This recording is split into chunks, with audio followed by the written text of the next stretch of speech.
You're T minus some number of minutes before that computer just absolutely craps the bed. So, all right. So believe it or not, Chris and I shared an office for a very long time. Then he moved to engineering and moved into that office, but he was also in there with Rob and I for a while. So we could easily take advantage of our friend and constantly go, "Hey, this is messed up. This is messed up. But we don't do that. Good workers. We don't. We know that other people do that, and we try to work around things until you can't do that anymore. So I go get Cap and I bring him down to the Fortress of Nerditude, and he takes a listen and he's like, "Hey, you got a dead fan?" He goes and gets like an air compressor and he blows the air in there, which it's fine, like at the if it's something that got stuck in the fan, whatever. So he does everything, and then he goes, "Yeah, I'm gonna have to crack this thing open and take a look at it." I said, "That's fine. When we're done with the meeting, assuming the computer makes it through the meeting, I'll bring it to you, bring it down to him." He's like, "Yeah, man, I'm going to go ahead and give you another new computer." Now, this is the second new computer in 2 weeks, basically. He goes, what I don't want to do is like fix this one and then send you home with it because, I got the Saturday show that I use that computer for tomorrow. I work over the course of the weekend. He goes, "I'm just going to go ahead and get you a new one." I said, "Great." He said, it's not brand new. It'll be new to you. Rob gets the refurbs. He said it'll be good for you. It'll be new to you. And I said, "Okay." And so he goes and he grabs it and he brings it to me and he goes, "Yeah, it's one of the newer, older ones." And I said, "Newer, older?" And he said, Yeah. Somebody else had it not too long ago, but they didn't like it. So I gave them one of the new ones, and you can have one of the old new ones. So basically what it came down to is somebody else just didn't like it and it got brand new. Hand-me-downs. Mine straight up broke, and I go to the back of the new line. None of that even the problem, because I don't care. Is it going to allow me to read news articles and watch YouTube? Yes, then I'm good. Then I'm set. Whatever. Well, he brings it into the office and he hands it to me. And I can't really illustrate this for any of you out there in Sportslandia. It's the smallest computer I've ever used in my life. It's a baby laptop. All right. I feel like I'm using one of those Leapfrog laptops. It's just a little bit bigger than your tablet.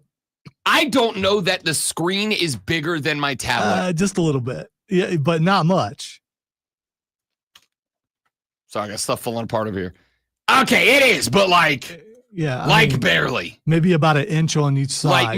Maybe a half an inch on both sides bigger than my tablet. And again, I use the tablet of truth all the time. All right. It's fine. It is what it is. It's perfectly. I used it all day yesterday. I'm going to use it today. It's fine. And let me be very clear. I am very grateful just to have it because I can't do this job without it. So I'm grateful to have it. I'm glad that it's here. I am not complaining other than to say I am like the, I don't know what, third biggest guy in this building. At large? You mean height? Well, I'm talking like just the overall stature. No, you're not that as big as you think. No. I would say I'm in the upstairs, probably 3 in the upstairs, but there's some people downstairs. I don't care about that. Think of Jay, man. Jay's like 9 feet, and so's that new dude that came in here and sat in with us. He's like 9 feet tall. Okay, so. I go 6'3", 230. I'm not a small guy, and so when I got handed this laptop, you're slightly built. So I don't know if I would put you, like in me or fat boys category. Okay. I am 6'3", 230, and I carry it well. I got handed this computer and I grabbed it and I opened it and I looked at Captain America down the hall and I said, I'm going to break this. Yeah. You're aware I'm good. And I'm telling you this now because what I don't want to happen is when inevitably I break this thing, because it's like the Goonies, right? It's like every time they hand something to, oh God, I'm blanking on. I can help you, but I wanted to see if you were remembered. Hey, you guys. Just tell me. I can't waste the whole segment. Should I get up and do the truffle shuffle? No, I know about Chunk. You just said it. No, not him. Hey, you guys. No, he's not the one who broke stuff. They would hand Follow things. me. I need that guy's name. What's that guy's name? Sloth. Yes. It's like if you were to hand Sloth a child's toy. You know what the inevitable conclusion is, that thing's breaking, because that's just what the nature is. By the way, I just want to point out they would hand things to Chunk because he dropped everything. So that would have worked. Yeah, but then I refer to myself as Chunk, and I'm not doing that on the show. So you would rather be Sloth? For this illustration, yes. Okay. The point here is I told Cap, I'm like, just so you know, this is breaking. It's not, and I won't do it on purpose. The first laptop I got, I was assigned in March of 2020, and I had that laptop until December of 2024. I'm not going to do it on purpose. Why are you keeping track? Is this like a hallmark for you? No, I don't need to. It's the first one I got, and I know when I started here. And then in December 2024, I had to have it replaced. So I said, I just need you to know, this is inevitably going to break. And it won't be on purpose. I'm not that kind of guy. I know people, and I shan't name names. I know people who will willingly damage something so that they can have it replaced by something newer, better, shinier. And don't get me wrong, we all want standard, state-of-the-art, top-of-the-line, nothing ever touched it equipment before, and I understand There's that. also radio tantrums. Trust me, you guys have no idea. But what I'm not going to do is intentionally break company equipment to get it. I'll just go ask.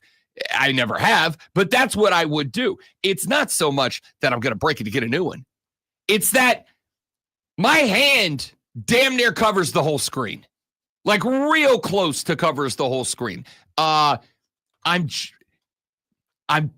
It's just real small. And on top of that, while I am 235 and I carry it well, it's such a tiny baby keyboard. Like I look like, as I'm trying to get used to it being such a tiny baby keyboard, because the keys are smaller than the pads of my fingerprint. Does it make you feel like your fingers are fat and then you feel? Yes. Look, I don't know if I can show you. Yeah, my finger covers the button and can push all 5 buttons around it at the same time. I think your fingers cover the button no matter what size keyboard. Dude, put your keyboard against this keyboard and look at the difference. The keys are the same size. They are not. I'm telling you, they aren't. Size. All right. We need it. When Chris gets here, we'll get a tape measure. We're going to measure the keys.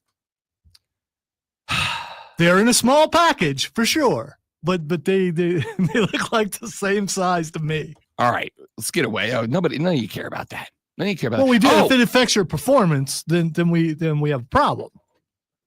Tomorrow night, and I had to wait for them to announce this. I've known about it for about a week now, but they asked me to keep it on the DL until it was announced, and it got announced earlier this week. Saturday night is NASCAR night. And far be it for me to just promote a hockey game. I mean, I will. I love hockey, and I want to see it continue to grow in the upstate. It is NASCAR night at the Well coming up on Saturday. Zoe, let me tell you, if you wonder the draw, if you wonder the pull of Greenville, South Carolina, like what is our status in the sports world, right? Like, where do we rank in the sports world? Saturday is NASCAR night. And annually for this event, it is one of the biggest events of the year for the Greenville Swamp Rabbits. Annually, Spire Motorsports, which operates up out of Charlotte. Spire obviously owns both the Greenville Swamp Rabbits and I believe 4 other hockey teams around the country. But they have a chartered Cup Series NASCAR team. Has two full-time cars on the circuit. And they've got a couple of drivers coming out. Carson Hocevar is one of them. Carson was last year's Sprint Cup Series Rookie of the Year. He's coming down here. Okay. Michael McDowell, longtime NASCAR vet, well-known on the circuit. He's coming down as a member of the Spire team. Justin Haley, another NASCAR vet you've heard as he has competed in many races. In fact, Justin Haley won the first Spire big-time race on the Nextel circuit down at Daytona in 2019. He's coming down. Rajah Caruth of the Craftsman Truck Series is coming down. Raj was in studio earlier this week, as a matter of fact. Rajah Caruth came by. Phenomenal conversation. Listen to some of the other names that are coming here on Saturday night, though, Lonzo. Todd Gilliland is coming. That guy's been driving Sprint Cup Cup Series cars for a very long time. Harrison Burton is coming. He's got a couple of wins. Cole Custer is coming down. Kyle Busch will be here on Saturday night. That one. Rowdy.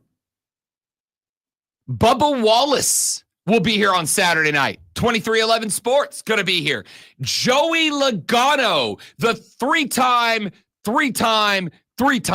NASCAR Cup Series champion, is going to be here on Saturday night at the Greenville Swamp Rabbits game. If you wondered where the growing market of Greenville, South Carolina is on the proverbial map, the answer is Spire put out the call to the other NASCAR teams and said, look, here's the deal. We're trying to grow NASCAR in the upstate of South Carolina. We're trying to put this NASCAR night on the map. Could we get some guys? And who answered the call? Obviously, all four Spire drivers: Joey Logano, Bubba Wallace, Kyle Busch, Cole Custer, Harrison Burton, Todd Gilliland. If you put those guys in a race by themselves, I would tune in to watch it.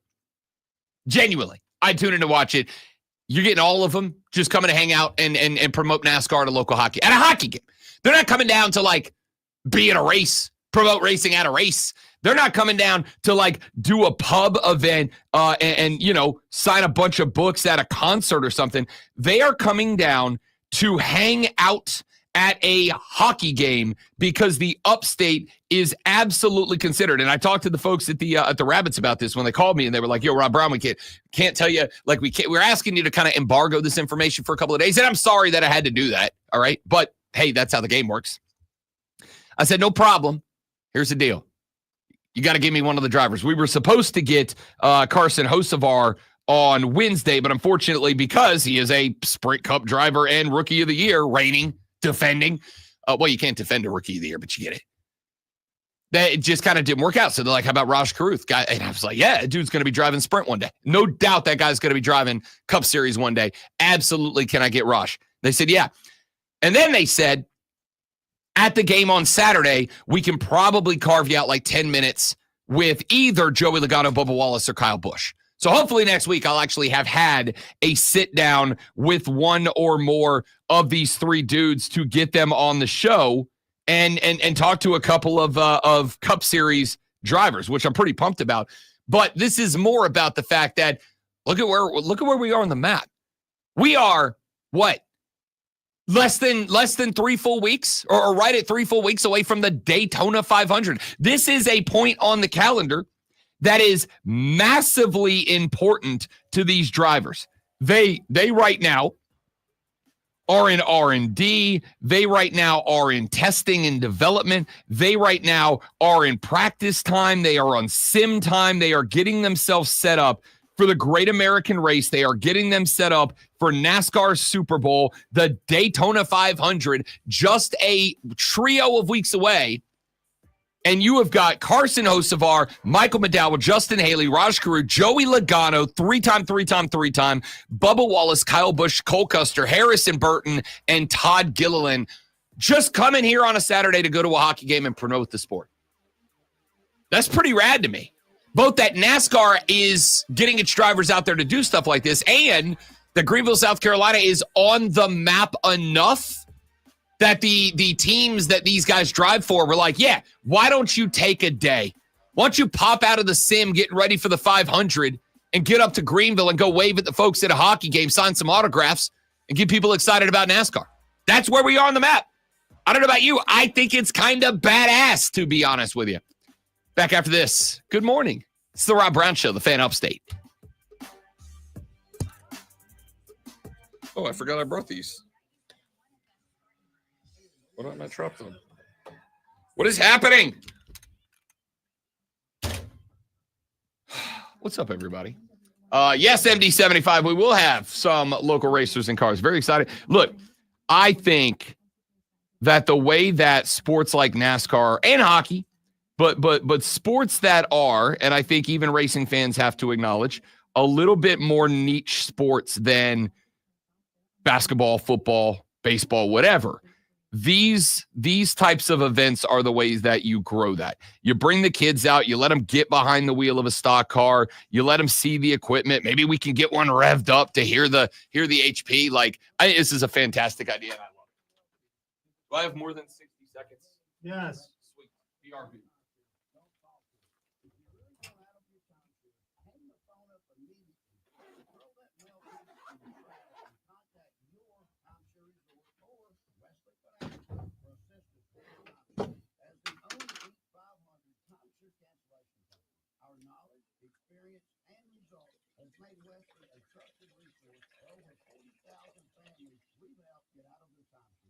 Give us a call, and I'll send you our timeshare exit information kit for you with the straight facts about your timeshare and all of your options for cancellation.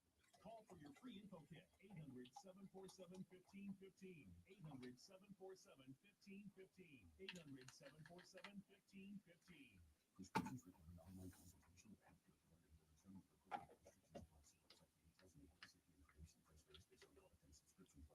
Hey guys, let's talk ED, because millions of men experience it. Did you know that 1 in 4 people seeking treatment for ED are under 40?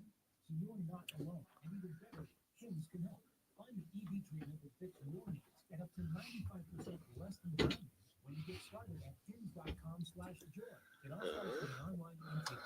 From there, a medical provider licensed in your state will determine if ED treatment... Michael, say hello to the bad guy. Go Chiefs. Whatever.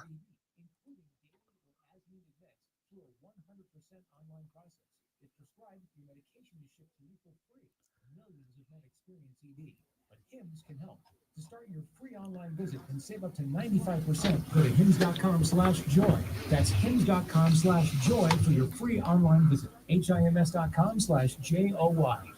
Order for Jennifer C. Is this my double shot, double cream, double froth, double pump, double whip, double squeeze? So should I be afraid to wear my Chiefs gear because of the crusade?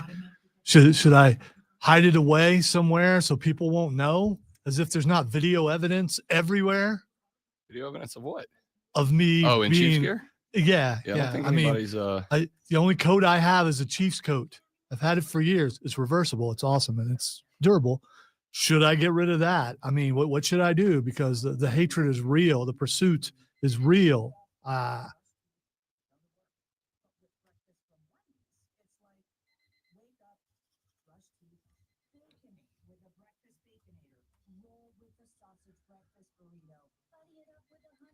So any of those guys you mentioned, are any of them going to drive the Zamboni?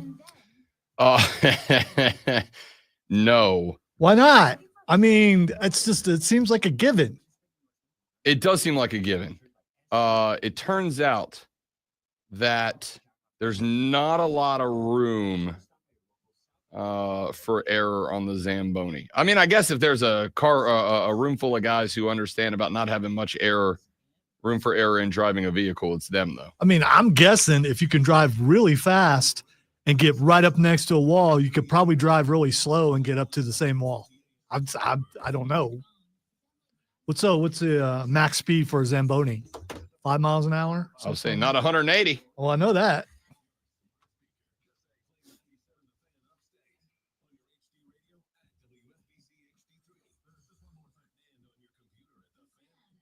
Eagles and Chiefs, and Eagles get blown out in the Super Bowl. That is a prediction.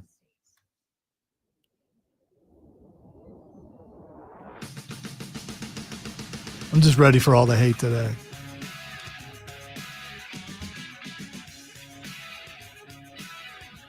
The Rob Brown Show on your radio. It's the Fan Upstate. Rob Brown, the Great One, Lonzo, and you. Be a part of the radio program, 844-326-3663. That is the number to call the show. That is the number to text the show.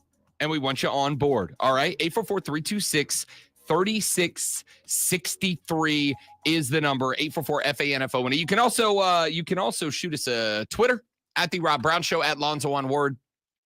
Shoot us a daggum Twitter. Shoot us a tweeter. Show us your tweeter at the Fan Upstate. If you want to get to everybody up in here, you can go about it that way as well. 844-326 3663 is the number. Jump on board. I don't know if you saw this, and I bring this story up for a couple of reasons. Number one, because to me it's absolutely hysterical. And number two, because as we continue to follow the career path of one Trevor Lawrence down in Jacksonville, Florida, the butthole of America. Do we still? I do. I mean, you say we? I do. He's just another average quarterback. I don't think he's average, as I have said, and will prove to you again. Oh, he's gonna later. do the stat thing, which will not prove anything. Nope, not He's stat thing. He was supposed to be it, according to a certain fan base when he got there, and he has not. And you can blame it on first. You blame it on Urban Meyer. Mhm. Now you probably blame it on Doug Peterson. Ladies and But gentlemen, I'm sure the right guy's there now, and so he's going to be great. Hey, ladies and gentlemen, good for him. He's had an NFL career, Mhm. and he's actually done better than what I thought he would do. Mhm, So mhm, mhm. he's kept the hair, which is that's a testament to his understanding of greatness. Mhm. But he has reached the peak of where he's going to be in the NFL, and that's fine. We'll never get there. We never had the talent to get there. He has it, and he's where he is. You guys remember when I spent a whole year telling you that everything that everybody was saying about please. Bryce Young was wrong? Please, how many wins did Bryce Young Because have? I know ball. How many wins? You remember how many times I have screamed? He's at a you? real good player. How much does he win?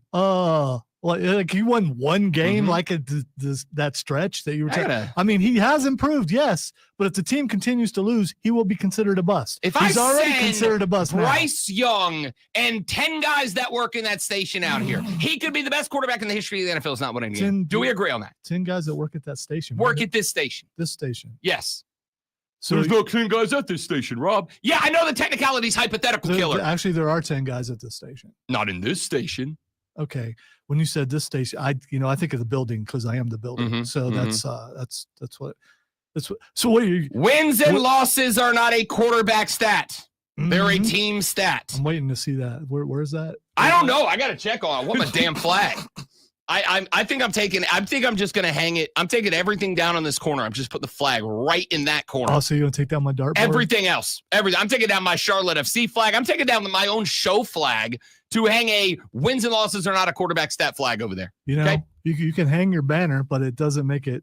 The only reality it makes it is that it's a flag. Wins and losses are not a quarterback stat. Mhm. Bryce Young is a dog. Bryce and he Young, showed as it. of now in the NFL, is a loser. He's been a loser both years he's been in. I hope he becomes a winner because I do root for the Panthers. Unlike you, I root for the Panthers. But right now, he's a loser. You know who else are losers? Everyone on that team for the last 2 years. Losers. If you have a losing record in the NFL or in anything, including life, you're a loser until you're not. You are a loser when you quit. You have lost. You are not a loser. You are a loser when you quit. That's when I will call someone a I would loser. have to say, there are wins and losses. But- and if your team loses more than they win, that makes your team a loser. Let's And get if you're back. on said team, you're a loser. Let's get back to Trevor Lawrence. Because Also, loser. as the only person in this building who did not give up on and was right about Bryce Young, I had the same thoughts about Trevor Lawrence. I think at this point, we can 100,000% successfully and correctly say that the status of your ownership and the status of your franchise goes a gazillion miles in the direction of whether or not you can be successful as a quarterback in the National Football League. And I think that we can utilize, if nothing else, I think that we can utilize the example of the Washington Commanders bum. A team that had at its helm an owner named Daniel Snyder for 24 years. And for that duration of time, the Washington Commanders bums were bad at football, did not go to playoffs. Daniel Snyder stepped away from the team. Well, it was kind of pushed out, but stepped away from the team. sells the team to Josh Harris, Magic Johnson, and an ownership group that doesn't suck as people or at their job, but as people. They got out of the way. And what you will notice, if you are keeping track at home, is that the next year, not decades later, not even a handful, not 3 or 4 cycles later, no, the next year they are in the NFC Championship game.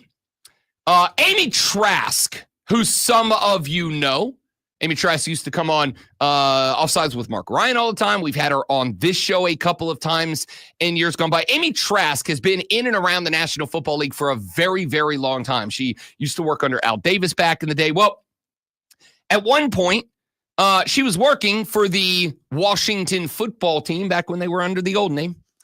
And they introduced their new owner, Dan Snyder. She was on Rich Eisen's show, and she told this story. Oh, come on, play. On the Jaden Daniels train. They are a dangerous team with the greatest rookie quarterback I've ever seen. Well, and I will say this about Jaden. Put his statistics aside, put his talents aside for a moment. Mhm. I just look at him and I see something extraordinarily special. I was saying to Susie the other day watching against the Lions, I'm like, he's like Roger Federer. You know, he doesn't sweat. He makes an incredible play. I was supposed to cut this part off, but I didn't. But we're going to get to the story. You want him piloting your plane. He plays with a It's joy like that we haven't seen in a long time, guys. And I think It is it's real. just thrilling to watch. I don't hear about how right I do like hearing how right I I was about He Jaden went to Daniels, though. college at LSU, Wow. right? And for him Yeah, to, he left it in there on purpose. you understand what the Commanders. I didn't, but I'm glad I franchise did. was. I All right, do. here's the In meeting story. room with that man. I was. One quick note about the gentleman to whom you just referred. His first meeting ever, the first league meeting Dan Snyder ever attended after purchasing the team, one of his entourage walks up to me and says, "Please don't look Mr. Snyder in the eyes." Get out of here. I'm dead So serious. gross. So you know what I did the rest of the meeting? Just stared him dead in the eyeballs. Who would say such a thing His to entourage. Crazy to people. you? Don't look at him Please don't directly? look. Please don't look at Mr. Snyder in the eyes. Why Please. would that be? I don't know, but You should have said, like, hey, Dan, how are I you? know. I Same giving. story, by It's the way. dead serious. So, according to Amy Trask, Mr. Snyder had an entourage of people at his first, the new guy, NFL owners meeting, who were going around telling other people, including the few number of women in the room, when he comes in, don't look him in the eye. You know what? Screw you, bud. Well, Right? I have worked. Screw I've you. worked in that atmosphere, and it's not a good atmosphere when No! when you know that if you make eye contact, you could get fired if someone's in a bad mood, because you saw it happen. And one day I didn't make eye contact, and I got in trouble for not making eye contact. Was taken into the office, and was I thought it was gone because I didn't make eye contact and because I didn't ask how things were going and all that. How often do I go, "Hey, how you doing?" And all, that's not me. And I got in trouble for that not being me. And this is a true story. I'm not going to say the name. The person has been long gone. Remember, I've been here 25 years, but it definitely happened. And there was an atmosphere around this building of fear. For sure. And yes, I said this building. There was an atmosphere around this building of fear because you did not know if you even looked the wrong way, if you'd be gone. And it's not a good place to be in. That is the definition. And I know many of you don't like this word because it's very millennial. And I don't care. That is the definition of a toxic workplace. All right. When you are being told by the person, not by the person who signs the checks, but by a group of people for whom the person signs checks, don't look him in the eyes. You're not worthy of looking him in the face. They were looking out. No, they were looking out for her, is what they were doing. That's what I From think. the stories that I have read about Dan Snyder, no. He just thought he was the bleep. No, he's above everybody if someone underneath is saying, "Hey man, don't look him in the," I don't think they're regardless of the reason Yeah. why. It's irrelevant whether it's because Dan Snyder was on a power trip and thought he had the biggest stones in every room and nobody deserved to look him in the face, or because there was some issue with him and he was a psychopath and couldn't handle looking people in the eyeballs like a normal human being. Regardless of the reason, if you had people who walk in a room before that guy to say, "Don't look at that guy," That's a toxic relationship. That's a toxic workplace. And Dan Snyder was in charge of a toxic workplace with the Washington Commanders. This is why I have said about the Carolina Panthers for a very long time under David Tepper. They can't be successful because guys like that who get to the point where they believe that their own farts don't stink and that you can't even look at them. And it comes in different forms. I'm not just talking about the concept of don't look him in the eyeballs. I'm talking about guys like Jerry Jones who think they can do no wrong. I am so good and smart that even though I haven't gotten it done in 30 years, I'm the only guy who can get it done. I'm talking about David Tepper, who decided that he and his wife were the smartest guys in any football room and should overrule football guys when it came to football decisions. And I am talking about Shad Khan, the owner of the Jags, and I am now convinced the number one reason that the Jacksonville Jaguars under Trevor Lawrence have been able to accomplish nothing.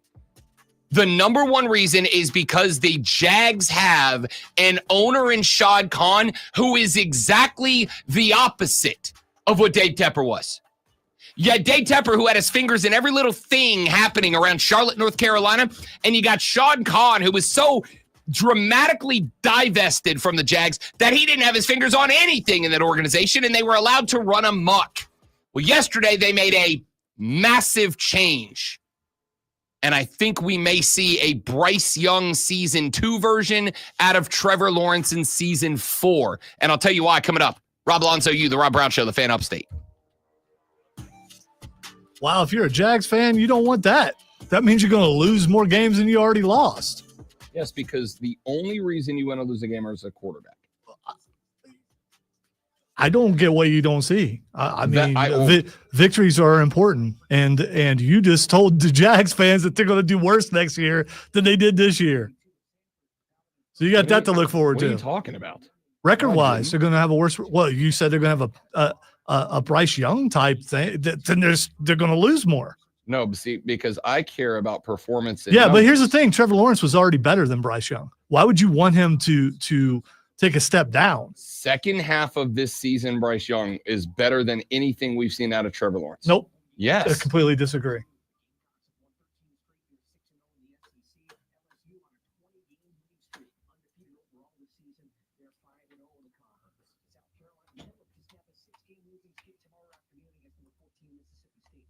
Kane is on the phone if he remains. He made sure that I knew that he was Detroit Kane. Not Orange Kane, not Blue Kane.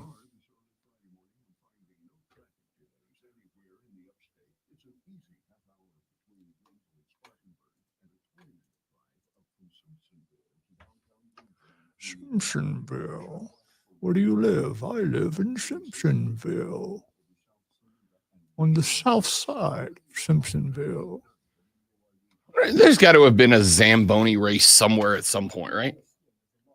Or just get those things that grocery stores use at night that you ride to clean the floor. Just get a couple of those. What are those? What are those waxers, right? Like they were floor waxers? Well, no, they also clean. They put out water and soap and they clean. I don't know what they're called, but all the guys at Kroger's where I worked. Oh, there's an episode of Blippi talking about Zambonis. Ooh, Blippi. Do you know Blippi? Nope. You don't know Blippi? But I see it has like a billion. It has 29 million views. Dude, I bet your nephew knows Blippi. I don't know. Like I find Blippi a little creepy, but that's me. Hi guys, today look where we are. We're at an ice rink.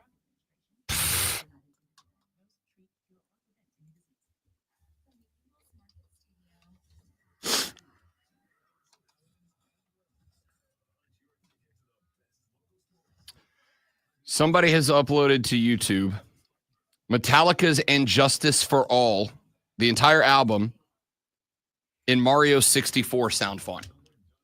Cool. That's all I'm listening to the rest of the day.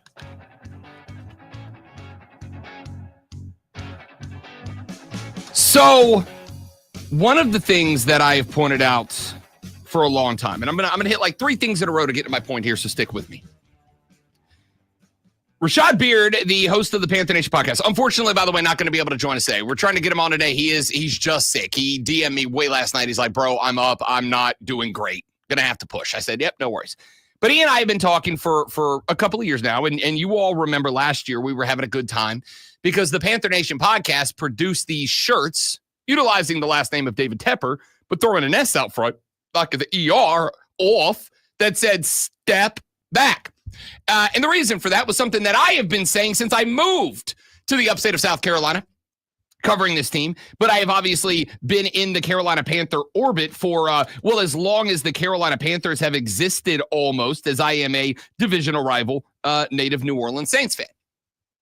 I agreed with Rashad's take. This team can't be good until David Tepper either sells it or recognizes that, yeah, you should be, and this is where owners should be, you should be invested in your football team, but not making the football decisions. You should be pushing to be the best football team you could be. You should be involved, but you should be letting football guys make football decisions. That's the spot I need my owner in. That's where Josh Harris is with the Redskins. Where would you look at where the the Commanders are? Canceled. You should look at where the Commanders are after 1 year of ownership. Yeah, we don't cancel anymore. That can't.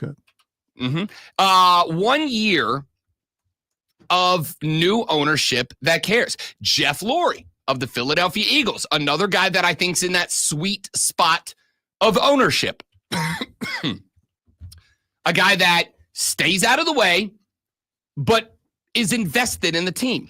And then there's the owners on the other side of the equation. And again, I know I'm getting my ass kicked right now, dude. I'm sorry. I'm fighting for my life today. I've made more eye contact in that little segment than I have like the entire week. Like, I'm concerned. I'm struggling over here. Are you all right? Yeah, we're going to reset. We're going to be good. All right, I'm going to get through the segment. We're going to reset. Top of the hour, we're going to be good. So, you don't have, I don't think, it's like anything else. There is no best recipe for ownership. There's no best way to do it. But there's a sweet spot. Invested in the team, but not making micromanaging every football decision. Let football guys make the decisions, but you make sure that there is accountability for those decisions. I have Dave Tepper on one end of the spectrum. And again, credit to Dave Tepper, because after Morgan and Canales came in, and I suspect Morgan and Canales only came in because Tepper said, you know what? You guys are right. I'll get out of the way. Because that's what he's done. I've asked this question on every show that I have been on in the past 6 months or longer that I've been asked about the Carolina Panthers. When's the last time you heard the name David Tepper? When he got into that little stupid bar incident after the announcement of Canales and Morgan were hired, right? That's it. You haven't heard from him. And that, by the way, was almost a year ago. You haven't heard David Tepper's name, have you? He's not throwing drinks on fans. He's not raising hell at a bar. You haven't heard his name. And that's great. And look at the Carolina Panthers. I suspect Panthers fans feel more confident right now than they have felt in that football program in 5-6 years at this point, maybe longer. And I think that's great. Then you have ownership that's on the other side of the equation. The ownership that is completely divested of their program. Ownership that just doesn't get involved at all. I cite to you my New Orleans Saints. Gayle Benson is nowhere to be found. The Saints a handful of years ago were trying to, or I guess I shouldn't say trying to, Rita Benson LeBlanc is the daughter of the old owner, Tom Benson. And when Tom Benson passed away, it was understood that Rita Benson LeBlanc and some of the other Benson kids were going to take over as effectively an ownership group. But Gayle Benson, at the end of Tom Benson's life, when he wasn't doing well, Gayle Benson stepped in, and there is a bunch of controversy here. Got like a CSI episode going on over here. Gayle Benson has, depending on who you ask, allegedly kind of coerced Tom Benson at the end of his life to retract all of his promises to give that franchise to his kids. Not her kids, by the way. Didn't have those kids with her. And give it over to Gayle. Well, since then, do you know what Gayle Benson has done for the team? Not a damn thing. She's not invested at all. Gail Benson wanted that team for one reason and one reason alone, to stay in billionaire status, and so that she could, and by the way, I do see you on the phone, Kane. Stay there. I promise I'm coming to you, but let me get through my thought here. She wanted that so she could go highfalutin in New Orleans society, so she could show up at the Mardi Gras balls, so she could show up at the Ritz and be known as the owner of the Saints and the Pels. She's done nothing, which is why, if you believe the reports, which is why there were some head coaches, big names, that may have actually been interested in the Saints. Because, hey, if you've ever wanted to run a ground-up project, there will be no more ground-up project than the Saints. They are going to have to burn that thing to the ground. Ground-up project.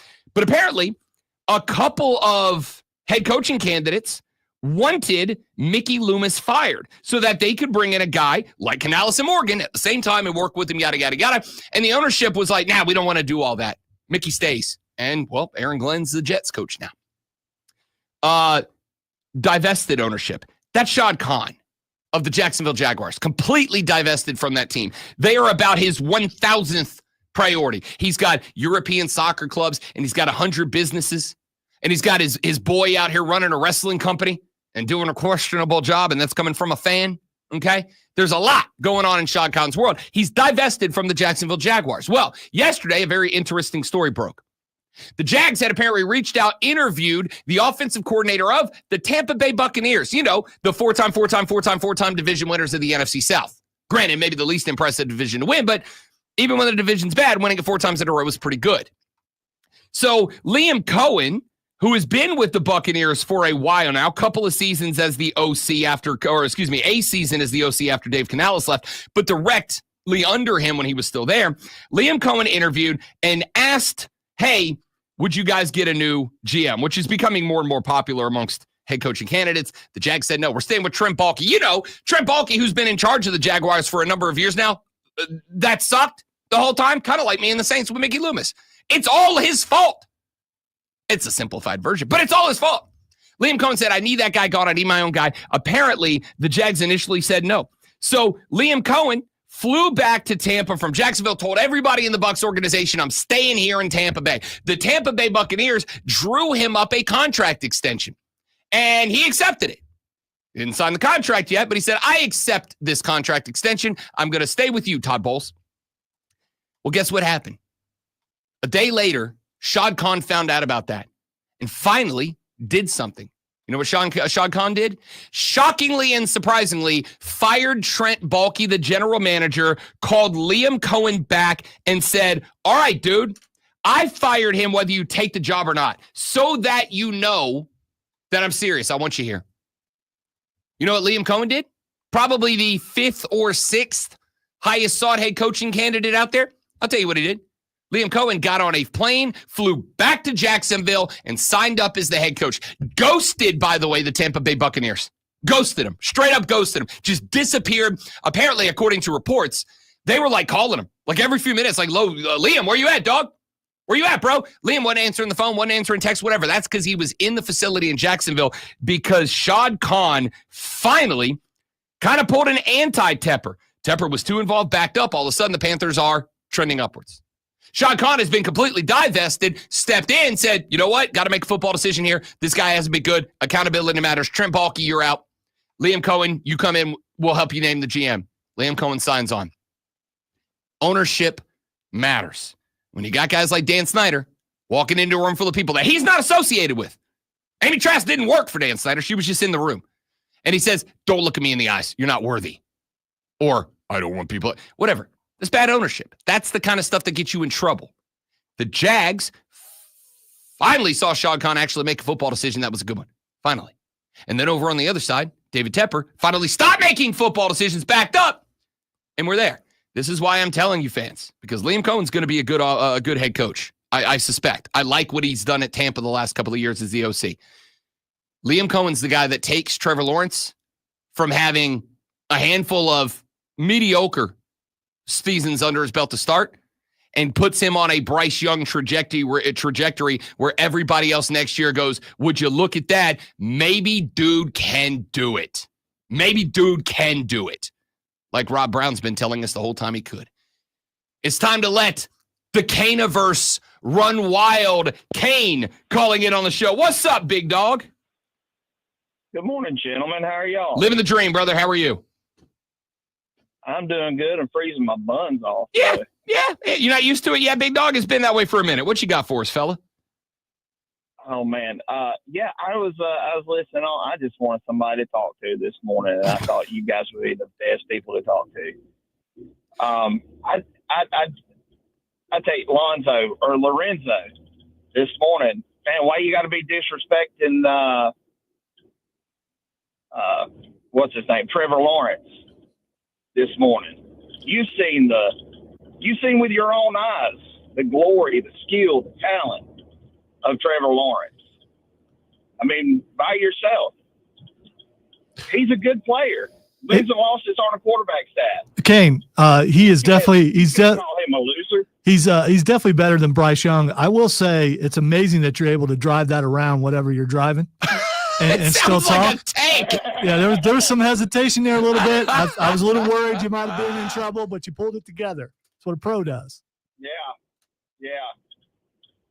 Oh, absolutely. Yeah, sometimes it's hard to get my thoughts out without just stuttering. But I'm here. And it's good to have you, bud. Good to have you. Appreciate it, Kane. Thanks for checking in, man. We got to run. We're almost right at the top of the hour. Hard break. We appreciate you as always, my guy. 844. By the way, Trevor Lawrence, not a loser in college. I mean, definitely not. And I never said he was a loser. Yeah, I guess I did, because he's been on losing teams. But you tried to act like this is an amazing step up when Trevor Lawrence was able to win a first-round playoff game, which puts him at least level with Tim Tebow. I wasn't ready for that left-hand turn. Look, this is, and I think at this point, like, unless you're just being obstinate for it, I think we have to acknowledge now that there's a lot of different levels of any NFL organization, and they've all got to be on the same page. But the problem is this to me. I thought Tony Khan had more to do with the Jags than Shad does. No, Shad is the owner of the Jags. Yeah, but let me put it here. I thought Tony Khan was in charge of operations for the Jaguars. I don't think he does all that much for the Jags. I mean, I know he's involved, but I would even say, let's say for the sake of the conversation that you're right. Let's say that Tony Khan is indeed heavily involved in running the Jags' day-to-day operations.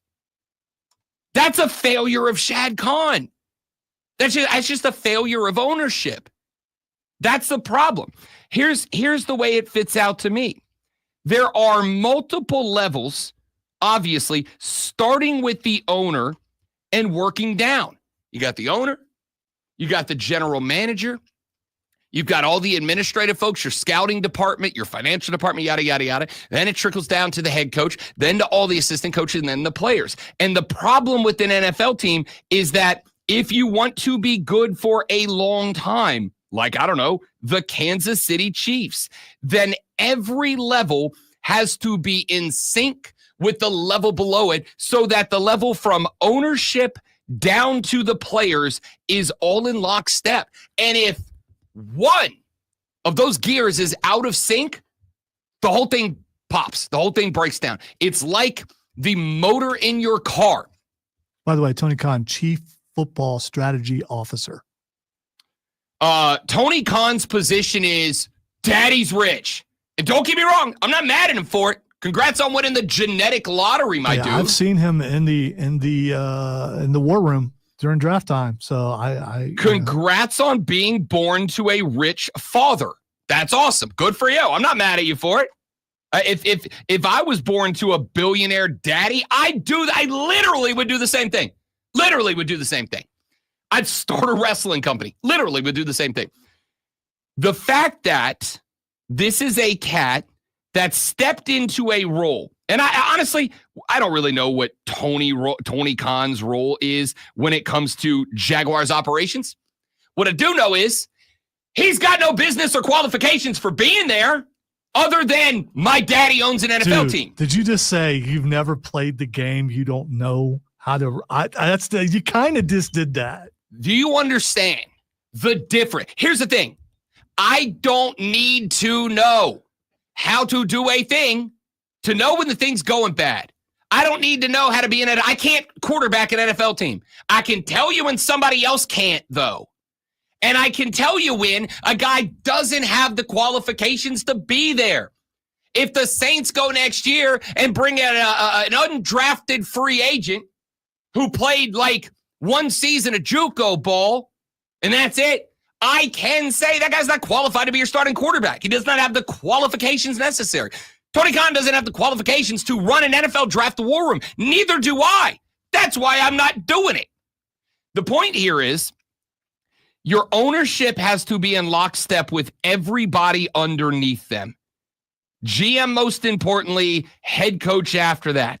The Jags around Trevor Lawrence, just like the Panthers around Bryce Young, have not done that in a very long time. So the fact that, I'm assuming it was Shad Khan that made the call, the fact that Shad finally got rid of a GM who is known as one of the worst in the league for years now in Trent Baalke, so that they could get their guy, a successful OC, and a guy who's led that team to been a part of 4 straight divisional titles. Finally, he made the right move. I think Trevor has a bounce up next year. Sports Flash. Hi, I'm Lonzo. I don't have the qualifications to be here, nor have I had my entire radio career, but I'm going to attempt to read anyway. The NBA named its all-star starters yesterday. Amongst them is 40-year-old LeBron James, who will make his 21st all-star game, extending his record for the most in NBA history. In the West, he'll be joined by Nikola Jokic, Kevin Durant, Shai Gilgeous-Alexander, and that's the first time I ever tried to say that out loud. And Steph Curry, because proofreading is overrated. In the East, Giannis Antetokounmpo, best I've ever said that, led all vote getters for a second straight season, and will be joined by Jason Tatum, Donovan Mitchell, Jalen Brunson, and Karl Anthony Towns. And make sure you tune in tomorrow at 4 p.m. as Furman Paladins take on the Mercer Bears. It's Furman versus Mercer right here on your home for Furman Paladins basketball. The Fan, Upstate.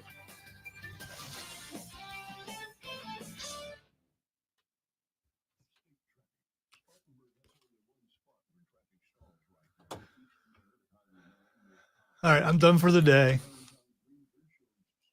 Done debating, done being argumentative, done technically doing my job. I'm going to sit back and relax for the next 3 hours.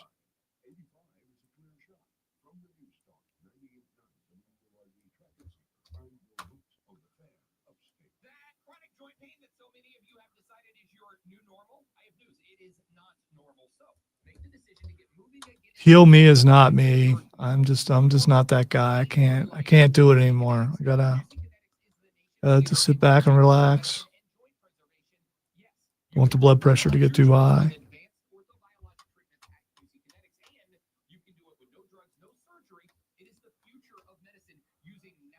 You can make sure Moles, you can make sure you let him know so he knows that I'm, backing off and just taking it easy the rest of the day. Oh. That looked painful. Deal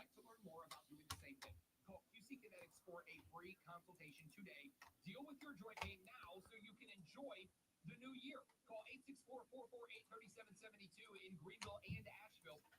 864-448-3772. 864-448-3772. If you love designer brands and you love clearance, then you're going to love this. Macy's is having a huge designer clearance event right now with incredible new designer markdowns on cold weather styles from BCBG, Hugo Boss, Michael Kors, and more. How big are the markdowns? How about Coach boots for $200 or less? So if you're looking for the things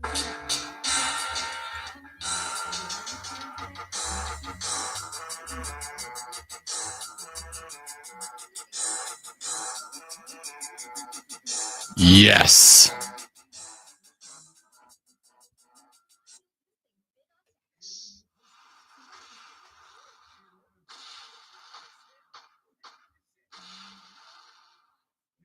Auto insurance all seems the same until it's time to use it. With USAA, it's easy to file claims, schedule repairs, and so much to learn about. It'll make you want to shout with me. Yeah! me. And look at where we're at today. Ball and Bounce in Los Angeles, California. This guy got all those downloads. You can play and learn at the same time. Bet you get a lot of colorful balls here. And he dresses like Roy. I mean, look. I mean, if Roy was being silly, that's who he reminds me of. Is Roy. Yeah, thanks for having me. It looks like a bit that Roy would be doing. If I'm not cracking on Roy. If you look at him close, and if you see him, Roy could pull that off and pretend like he was Blippi. A person is he's catering to an audience of children. if He's a person using- is teaching kids, No, I agree. will never judge. No, I'm just saying.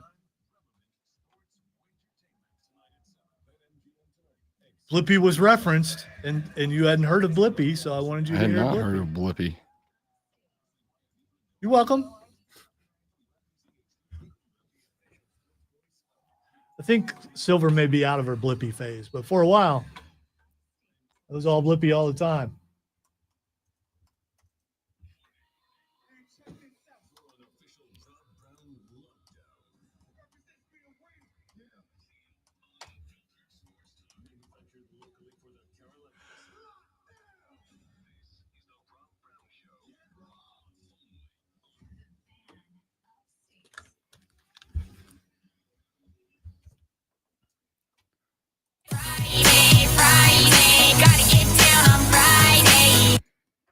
Welcome back, ladies and gentlemen. The Friday edition of the Rob Brown Show is on your radio. It's the Fan Upstate. How do you do?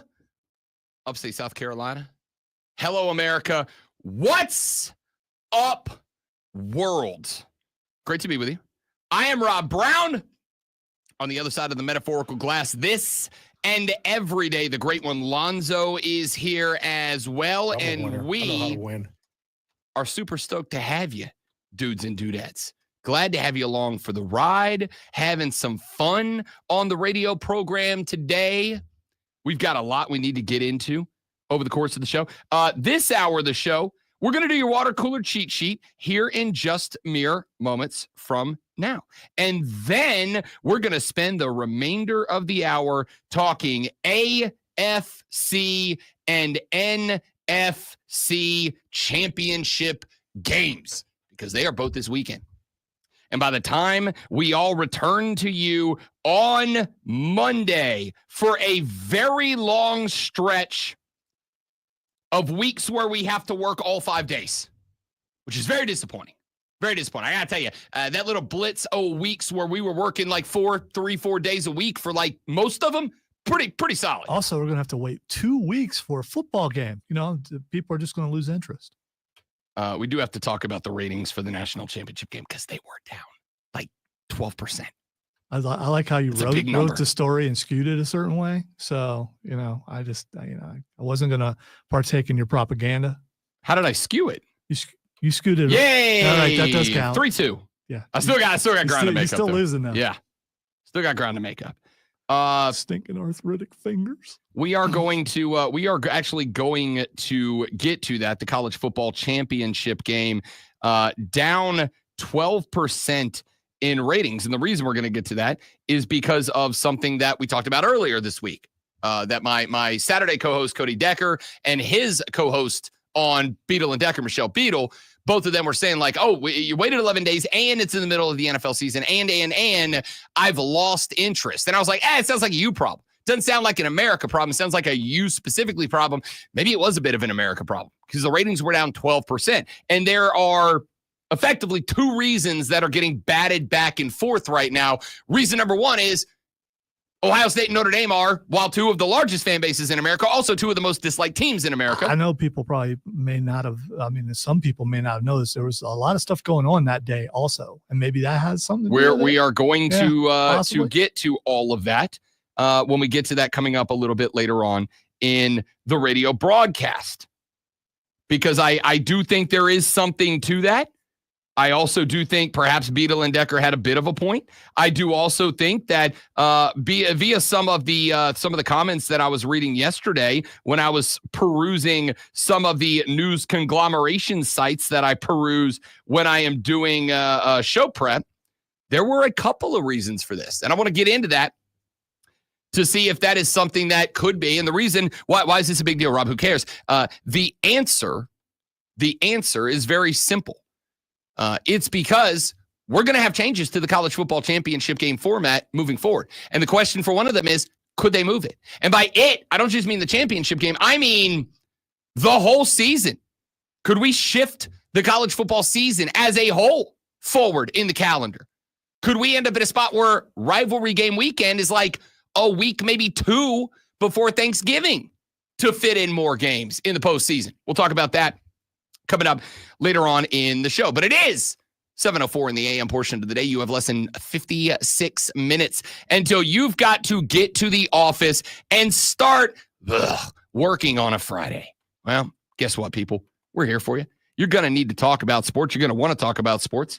And if that is the case, don't you worry. We got you covered because we do this. Are you ready for the playbook of the peculiar, the almanac of the absurd, and the encyclopedia of the extraordinary? Well, you better be, because we're diving headfirst into the 3 top stories that will have your coworkers saying, "Great, you guys, I'm going home." They take their first bathroom break. No. Here we go. Welcome to the water cooler cheat sheet on the Fan Upstate. It is the water cooler cheat sheet, the top 3 sports stories that you need to know before you get to the office this Friday.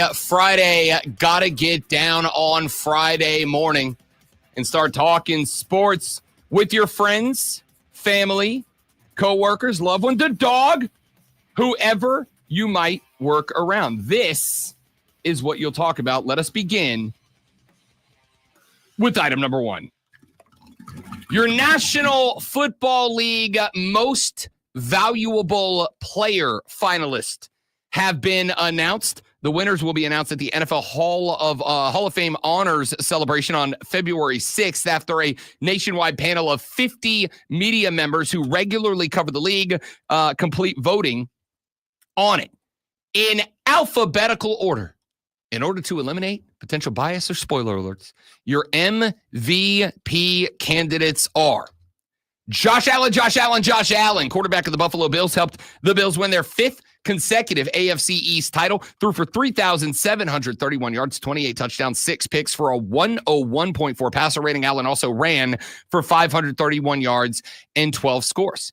From the Philadelphia Eagles, running back Saquon Barkley ran for 2,005 yards, the 8th best total in NFL history, and that does include sitting out Philly's regular season finale, in which he needed only 101 yards to break Eric Dickerson's single-season record. Barkley also helped the Eagles win the NFC East and advance to the conference championship game. Joe Burrow is an MVP finalist, led the NFL with a career-high 4,918 yards passing and 43 touchdowns. That is, and I've done the math, a lot of touchdowns. Bengals, of course, finished 9-8 and missed the playoffs. Jared Goff is an NFL MVP finalist, 4,629 yards, 37 touchdowns to 9 picks, and led Detroit to the number 1 seed in the NFC. Of course, the Lions were eliminated in the divisional round game by the Washington Commanders. And Lamar Jackson, the reigning, defending, somewhat disputed MVP, is seeking his 3rd MVP after leading the Ravens to the AFC North title, a career-high 4,172 passing yards, 41 touchdowns to just 4 picks. By the way, of course, he would go on to throw a lot more turnovers in the exit of the Ravens to the Buffalo Bills. A 119.6 passer rating, which led the NFL. He was a first-team All-Pro for the 3rd time, ran for 915 yards and 4 touchdowns before the Ravens were eliminated by Josh Allen and the Buffalo Bills. Josh Allen's winning this award. According to script, yes. Not according to script. Yeah, according to script. According to the fact that my dude did it without wide receivers except for a rook for about 6 weeks. Patrick Mahomes has been doing that for years, supposedly. The scripts, I mean, your secret society has already let you know that that's going to happen. That's how you're able to talk about it with confidence, because you already know, because you've read, the script. It's in the secret text message. For sure. You're not invited. That's fine. You're not invited. It's just fine. But I am outing the secret society, which means days are numbered, maybe. I don't know.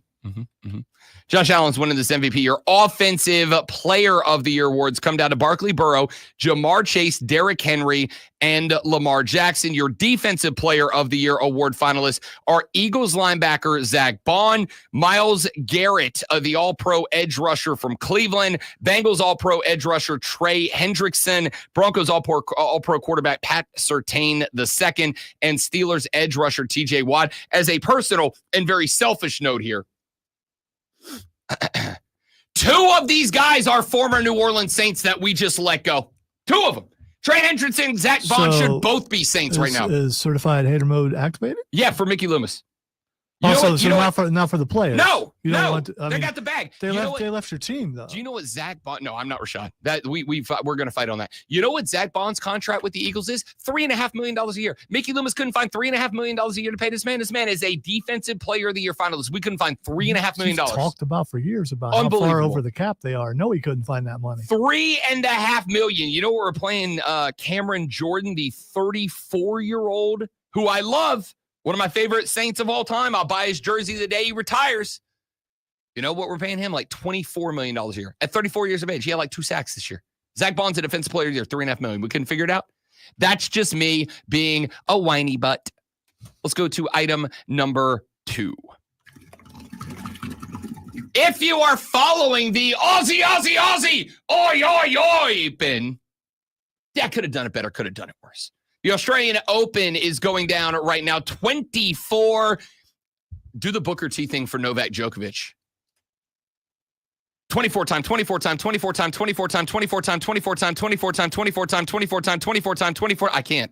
I can't. Grand Slam champion Novak Djokovic just straight up left his Australian Open semifinal match against Alexander Zverev. It's a Z and a V next to each other. That's impossible.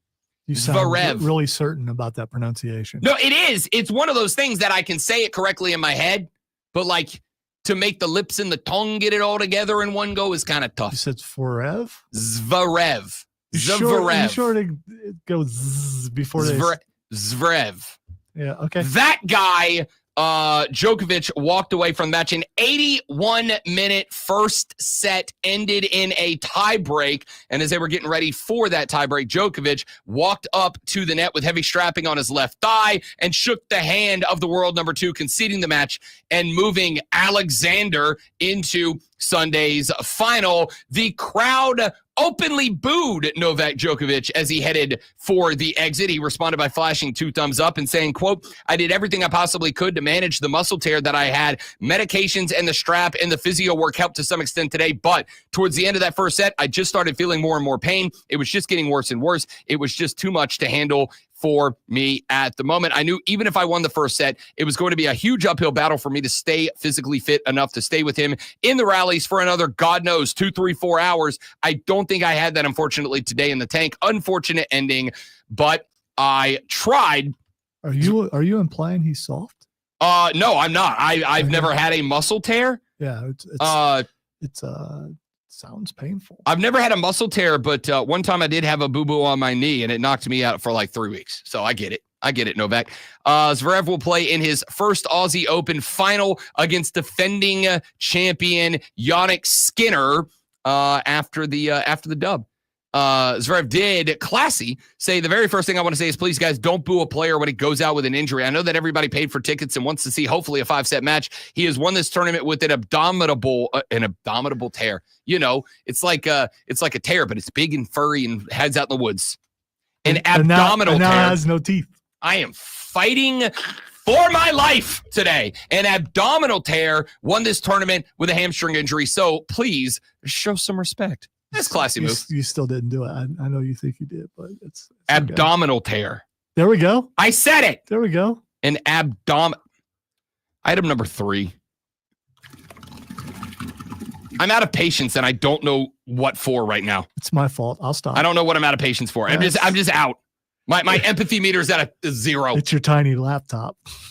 It's not helping. It's not helping. I might as well just read these stories off my phone at this point. LeBron James has extended his all-time most all-star selections record to 21, named amongst the 5 starters for the Western Conference on the NBA's all-star team. James, who turned 40 less than a month ago, extended his record after surpassing Kareem Abdul-Jabbar's 19 all-star selections last season. He will be joined in the Western Conference starting lineup by Denver Nuggets center Nikola Jokic, the NBA's reigning defending most valuable player, Phoenix Suns forward Kevin Durant, who is tied for the 4th most selections with 15. Oklahoma City Thunder guard Shai Gilgeous-Alexander, and Golden State Dubs guard Steph Curry. Over in the East, Bucks legend Giannis Antetokounmpo led all players in fan voting for a second straight season. He will be joined on the East starting 5 by Boston Celtics forward Jason Tatum, Cleveland Cavs guard Donovan Mitchell, New York Knicks teammates Jalen Brunson, and Karl Anthony Towns in the Eastern Conference starting 5. James was set to face off against Tatum and the C's late last night. When the starters were announced, the two boys walked over and had a bit of an embrace at center court.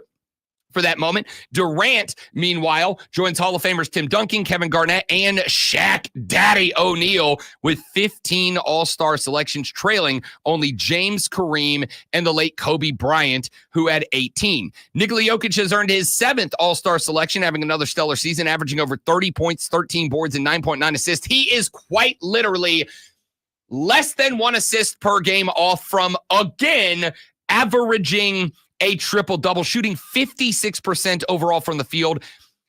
Nikola Jokic, you know, the big Serbian dude, just wants to hang out with his horses. The job is finished. I go home now. That guy is shooting 47% from 3.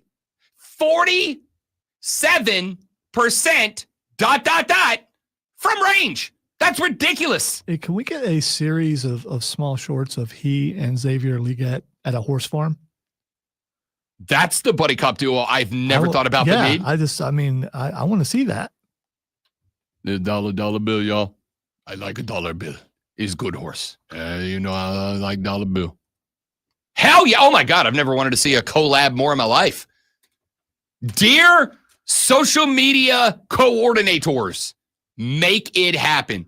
Let's make it one better. Let's send him and XL over to Europe to do it. Let's send XL into Europe. Remember when he went to Germany? We got some of the greatest TV of all time with XL trying out German sausages. One of the greatest things I've ever seen on the internet. Let's do it. No drama about Gilgeous-Alexander returning to the starting lineup for a second straight season. Had a 50-point game on Wednesday against the Jazz, averaging 32, 5.5, and 6 for the Thunder, who lead the West right now. Antetokounmpo, now an All-Star for the 9th time, was again the most voted for starter in the NBA at large. 6 appearances now for both Tatum and Mitchell, who were widely expected to be starters alongside Antetokounmpo, as was Karl Anthony Towns. By the way, pumped for Karl Anthony Towns. Pumped for what he's doing with the New York Knicks. It is his 4th time as a player, 1st time as a starter, 5th time, 1st time as a starter. He has been a reserve 4 times. The starting lineups chosen from a hybrid voting system. 50% of the vote comes from fan ballots, 25% from the media, 25% from current players. And I'm going to tell you now, and I mean this, I despise the all-star voting system. Despise it. Fans should not have 50% of the vote. Okay? Fans should not have 50% of the vote. It should be 50. It should be more like, I don't even know how I would dress it up. 40% media, 40% current players, 20% fans at the absolute most. Because as we have established on this show many times, the Armada is full of genuine certified Class A prime ball knowers. America's not. America is full of people who don't know ball and are only in it for the glitz and the glamour and the virality of the social media clips that go around. America does not know ball. The Armada does. America does not. 20% for the fans, 40% for the media, 40% for the players. That's how the voting should go. But we'll put that aside for another segment, shall we? When we come back, Let's break down the NFC Championship game. We'll do the AFC Championship game to round out the hour, and then we'll round out the hour on the Rob Brown Show in the Fan Upstate.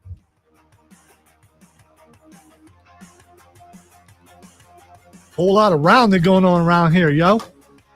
Well, we're a couple of round individuals.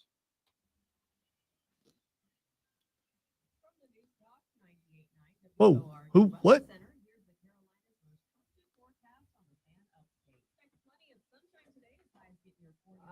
I will, random weather lady, who I don't know who it is. Is this a new weather lady? What's her name? Shelly Lynn Lane? Is that what she said? I think so. So do I. All right, guys, give me 30 seconds. I'll be right back. Rapid break.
That was 43 seconds. I'm sorry. I was rude. After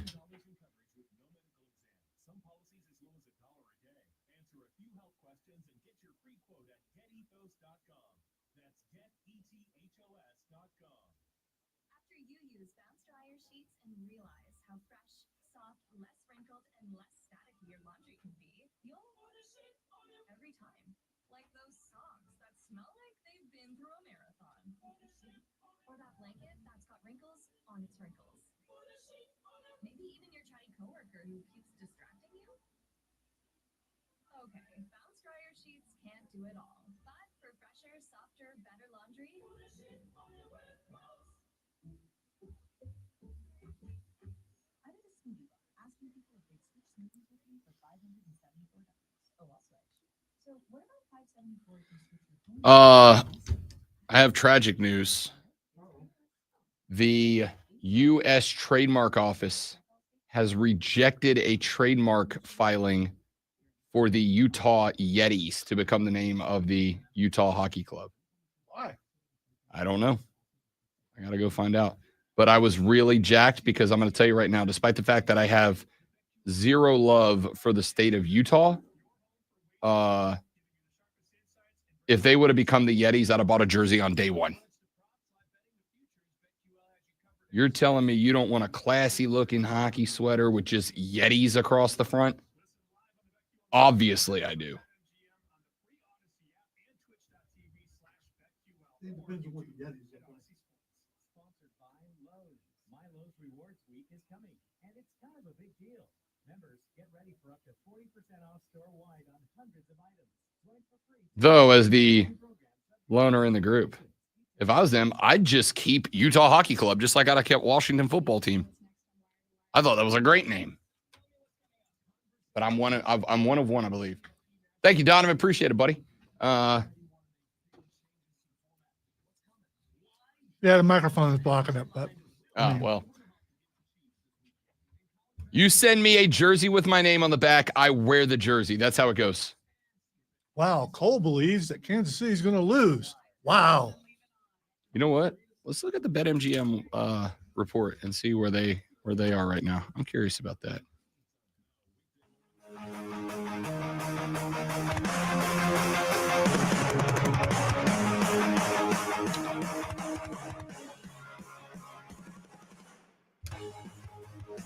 The Rob Brown Show back on your radio. It's the Fan Upstate. Welcome in, ladies and gentlemen. Rob Brown, the great one, Lonzo, and you, my friends. Great to have you here on the radio broadcast today. Let's talk about the NFC and the AFC championship games coming up on Sunday. Championship Sunday. Not a better day on the football schedule, I don't think, with a ticket to the Super Bowl on the line.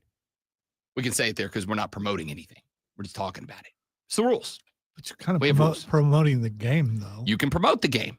You just cannot promote anything that is inclining people to do anything because of the game. We can say it as long as we're talking about the game. I couldn't say, come out to our party that we're throwing.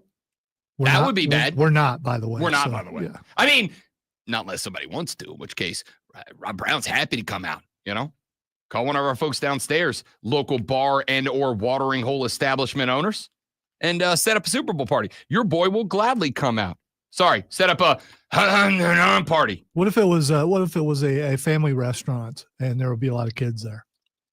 Can I have a beer? I don't know. Can I have a beer? Can you? If I can have a beer, I'm in.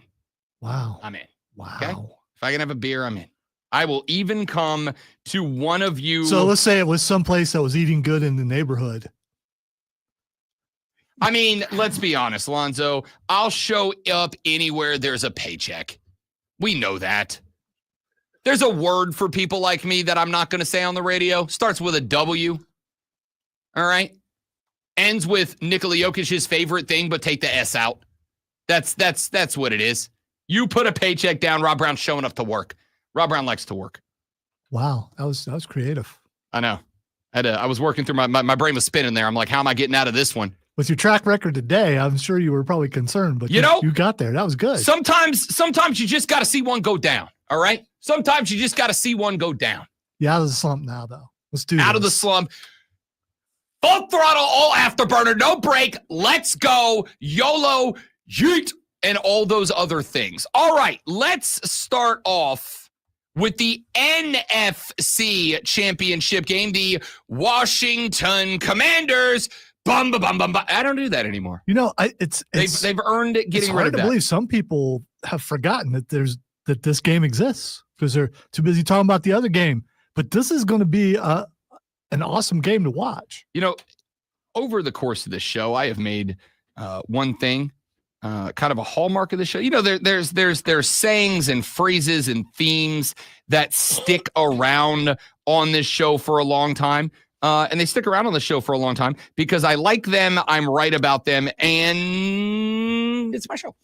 One of them is America loves sports. We love sports. That's why that's why I have a job. That's why Lonzo was a job, because we love sports. You know what we love more than sports? And I mean this for the entire country. And yes, I am talking about every single one of you. Everyone. Me too. I'm not exempting myself here. Do you know what we love more than we love sports? Drama. We love drama. We love drama. Go look at everything that is inside of the top 100 most watched television shows. Even the shows that are news shows aren't news shows. They're opinion shows masquerading as news shows. All right? Every news show. Everything else is either sports or reality TV. Hell, even sitcoms. I like a good sitcom. I am watching right now. The lady friend and I have talked about it. I promise I'm coming to the NFC Championship game, but we have a point to make here based on what Lonzo just said, because I think it's interesting.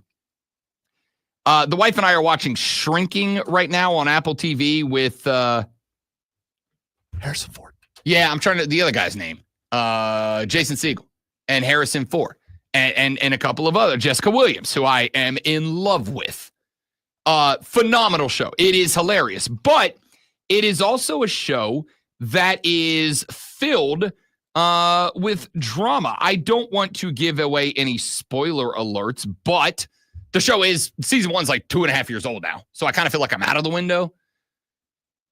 So I'm gonna. This is a window you've created yourself. So I mean, correct. You can change whether the window is open or closed. I respect other people like me who circle around to stuff way later. Suffice to say, Segel's character, the antagonist, is going through a very traumatic experience involving his wife and trying to come out of that. And it has driven a wedge between he and his daughter, and it's heartbreaking, but also lovely to watch the development. Harrison Ford's character, who is the older owner of the psychology clinic that these characters all work at, is going through something, going through a relatively large health issue that is creating both a bond and bringing up old wounds with his grown daughter in this. It's a wonderful series. It is genuinely one of the most laugh out loud television shows I've watched in a long time. The wife and I sit on the couch and we LOL, literally laugh out loud. Like, you know what I mean? Like, it's one thing to go, this show's funny, I enjoyed the show, versus something that is so funny that it actually makes you while you're watching TV. The show makes me laugh out loud. But the reason it is so captivating is because it keeps finding itself in spots where there is like understandable real life drama involved in it that you can kind of put yourself in. We love drama. So why is everybody spending all their time, and Zoe is correct, we are so dialed and locked in on Chiefs Bills that Commanders Eagles, which to me is every bit as electric of a football game. Honestly, every bit as electric. And I'm not even talking about the drama. Could we have our first rookie QB go to the Super Bowl? Win the Super Bowl? Could we have Saquon Barkley, who got ditched by the Giants, went to a divisional rival, and is an MVP finalist, tote the rock, and have the ultimate slap in the face to the G-Man? Philly not far removed from being in 2 Super Bowls. Yeah. Washington is like 70 years removed from being in a Super Bowl. This is, I don't know if it's been that long, but you get the point. This is every bit the electrifying football game, but we are, because America loves drama, we are locked in on Chiefs Bills. And obviously, with the narrative, whether you believe it, me, or don't, Zoe, the narrative. By the way, the last time they won the Super Bowl was 1992. Okay, so 33. Oh, what's trying to do math? 33 years. Yeah, I'm good at math. 33. You said 92? 02, 12, 22, plus 33 years. That's what I said. Nailed it. I'm good at this.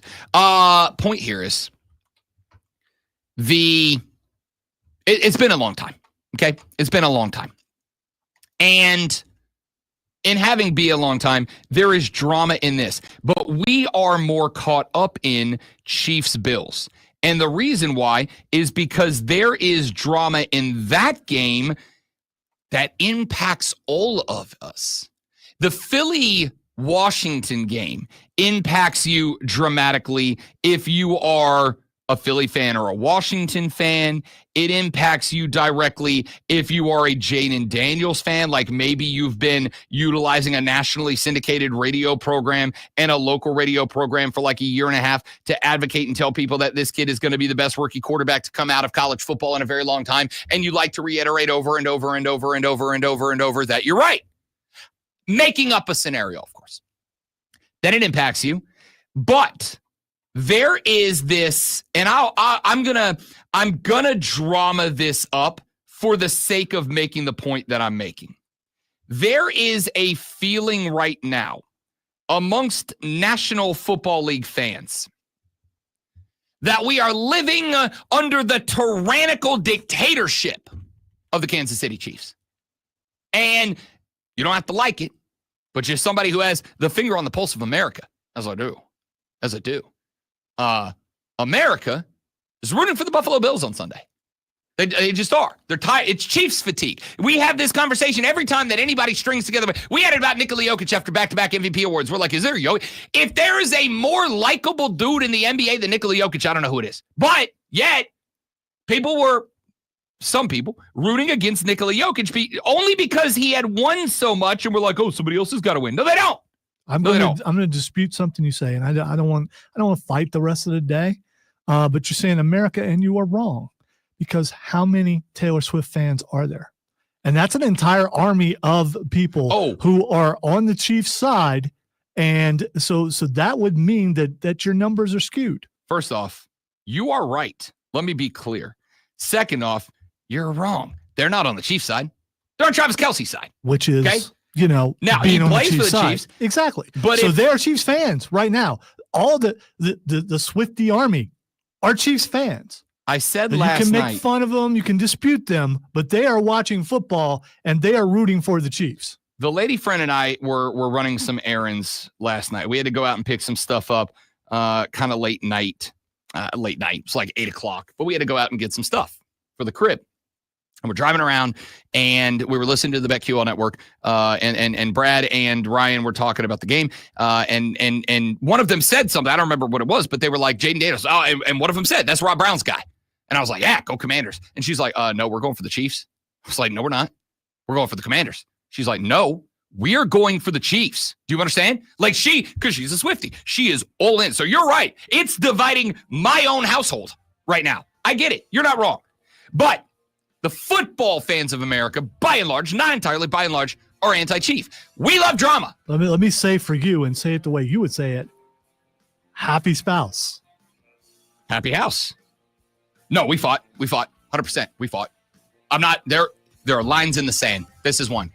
It's good to know that, as usual, you're surrounded and you're an island. Oh, yeah. No, I leave here with a Chiefs fan and I go home to a Chiefs fan. Like, it's not a Chiefs fan, a Taylor Swift, therefore Travis Kelce fan. That's fine. She owns 0 Chiefs gear. If she's listening right now, she will by the end of the day, which is painful. But she also has a Spencer Rattler jersey hanging on her closet door right now. So, like, I'll call it a tie. You can be fans of both teams. I'll call it a tie.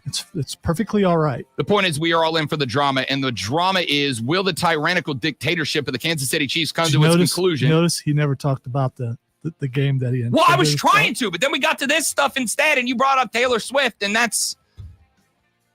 We'll talk about the game when we come back. The Rob Brown Show, the Fan Upstate. This has got to be the least talked about NFC Championship game in history.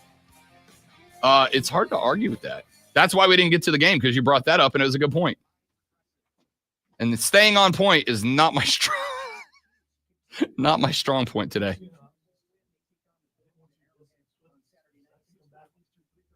The Swifties. Stay right there, guys. I'll be right back. Don't go anywhere.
There are dudes who are a different cat on a mic when you get them talking about themselves or talking about things that they like versus reading a script. And we've all worked with them.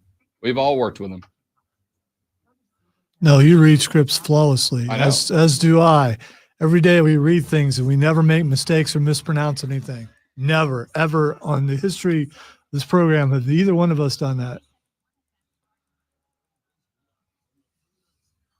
There are national radio hosts who can't read a script without sounding like they're reading a script. I know.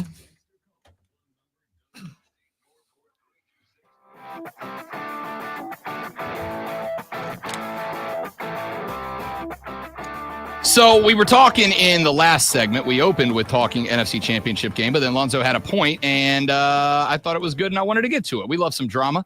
And the drama behind the AFC Championship game, that is the Kansas City Chiefs, and the national narrative, whether you like it or not, the national narrative is the Chiefs have been protected, or at least Patrick Mahomes has been protected.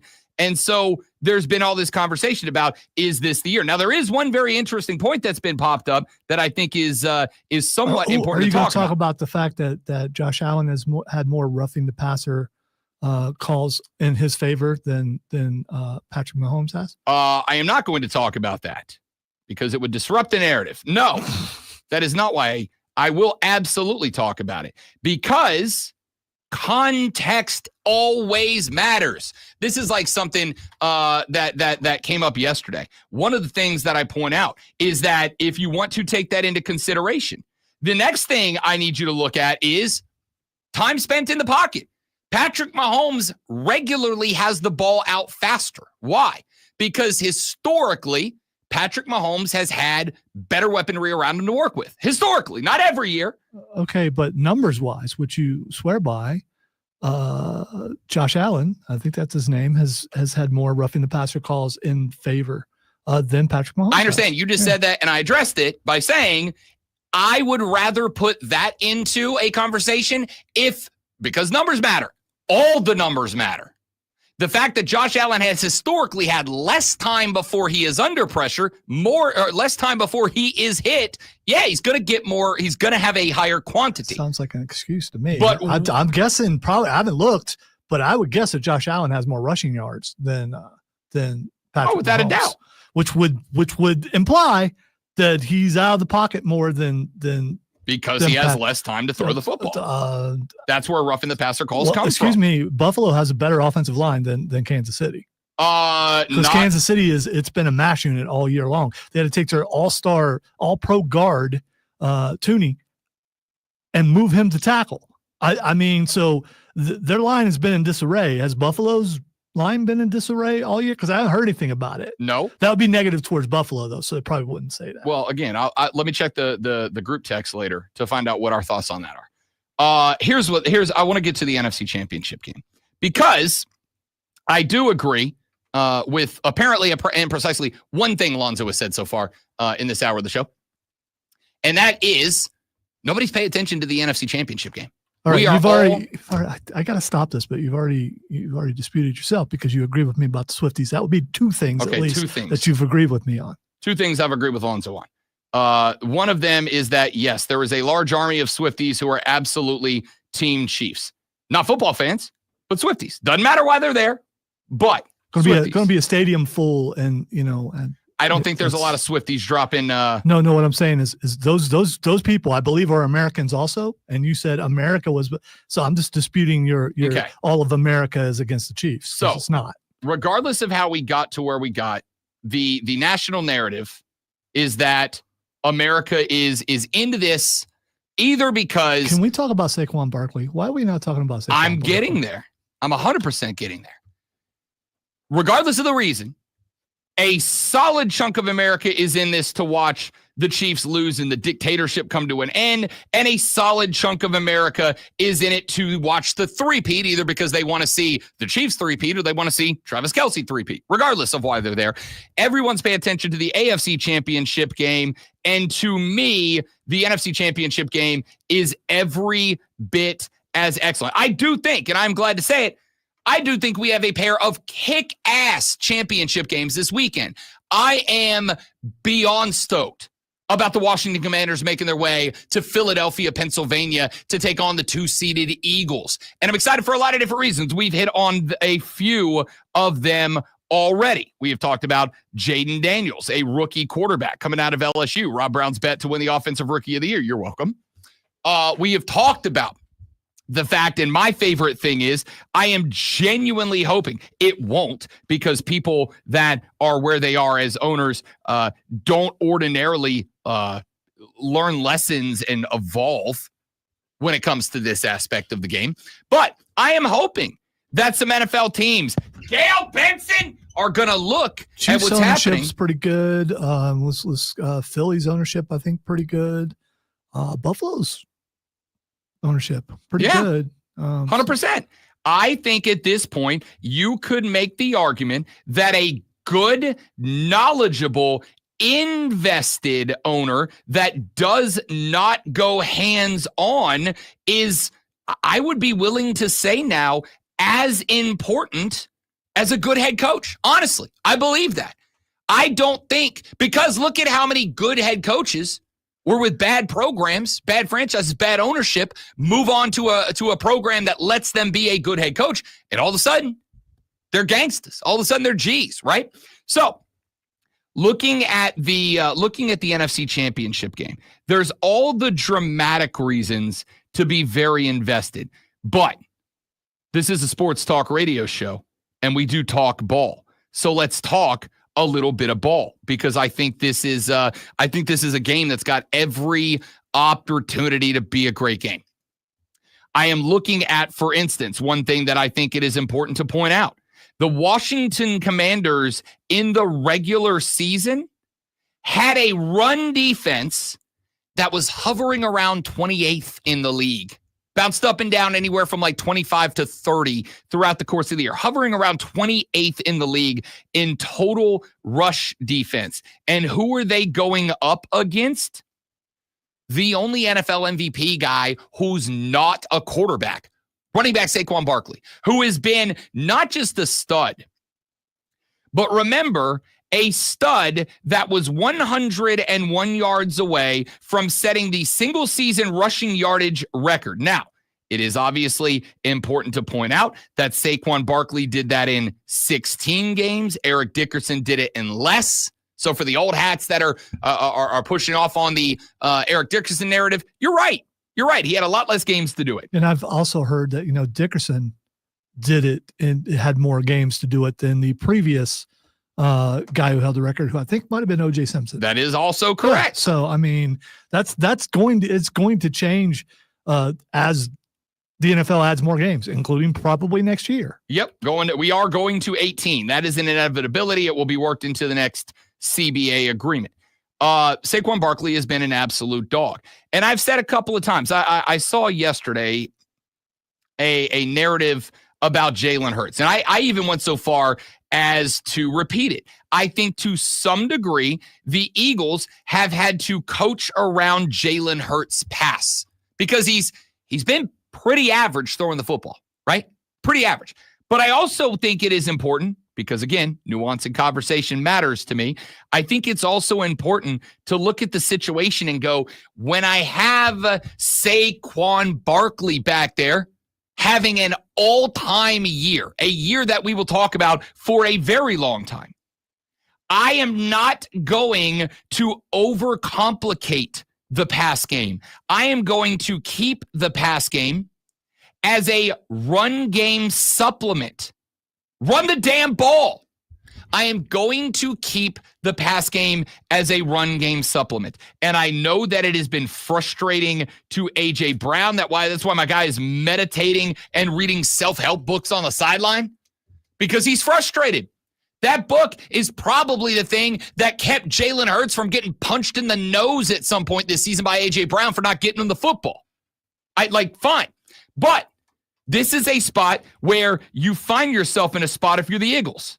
Because on one hand, what I don't want to do is get to the end of the year and have A.J. Brown, who has been a massive part of this team, because even when he's not getting the ball, you still have to lock that dude down.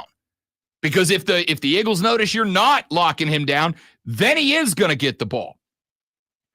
You got to go to that guy and go, look, dude, like what you're doing right now, I understand you're not getting the numbers you want, the catches you want, and that is frustrating. People go, oh, why are you being selfish? But that's for the team, right? Well, the answer is because numbers on a stat sheet are how these guys get paid, right? You turn in a great season, you get more money for it the next time you up your contract. That's how the game works. So, of course, A.J. Brown's upset when he's a guy that could threaten 1,000-yard seasons that he's going to hover at like 750 or whatever it is. I think that, however, that is scripted by the Philadelphia Eagles.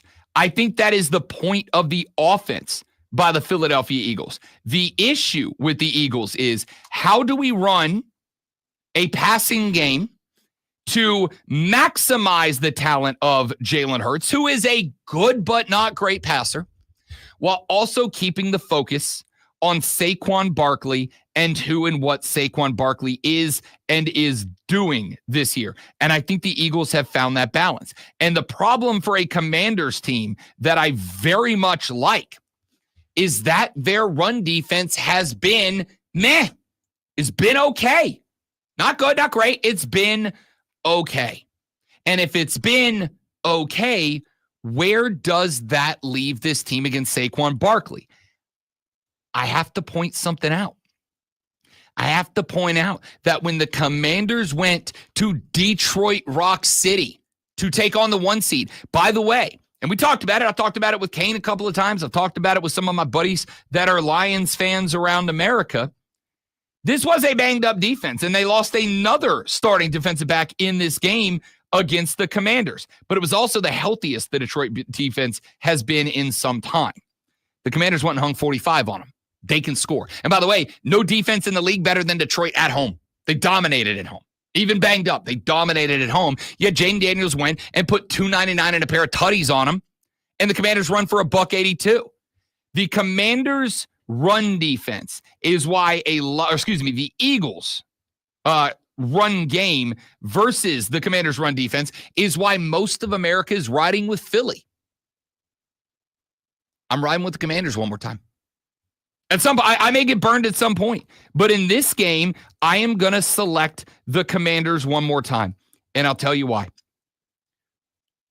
I don't think that Jahmyr Gibbs is as good as Saquon Barkley. I don't think that David Montgomery is as good as Saquon Barkley. I think he's better than both of those guys, but Detroit had the single most, without question, fearsome dynamic duo out of the backfield of any team in the National Football League with Gibbs and Montgomery. And yes, I know Montgomery was banged up and missed time towards the end of the season, and this was his first game back, and it was going to take some time. You need to take into account that Saquon Barkley came to this team to go to the Super Bowl, to win a Super Bowl. His career is winding down. As he gets older, it's going to hit him as it does all running backs. Saquon Barkley is going to put this team on his back and make it to the Super Bowl. He single-handedly will beat Washington. I don't know that I can go that far.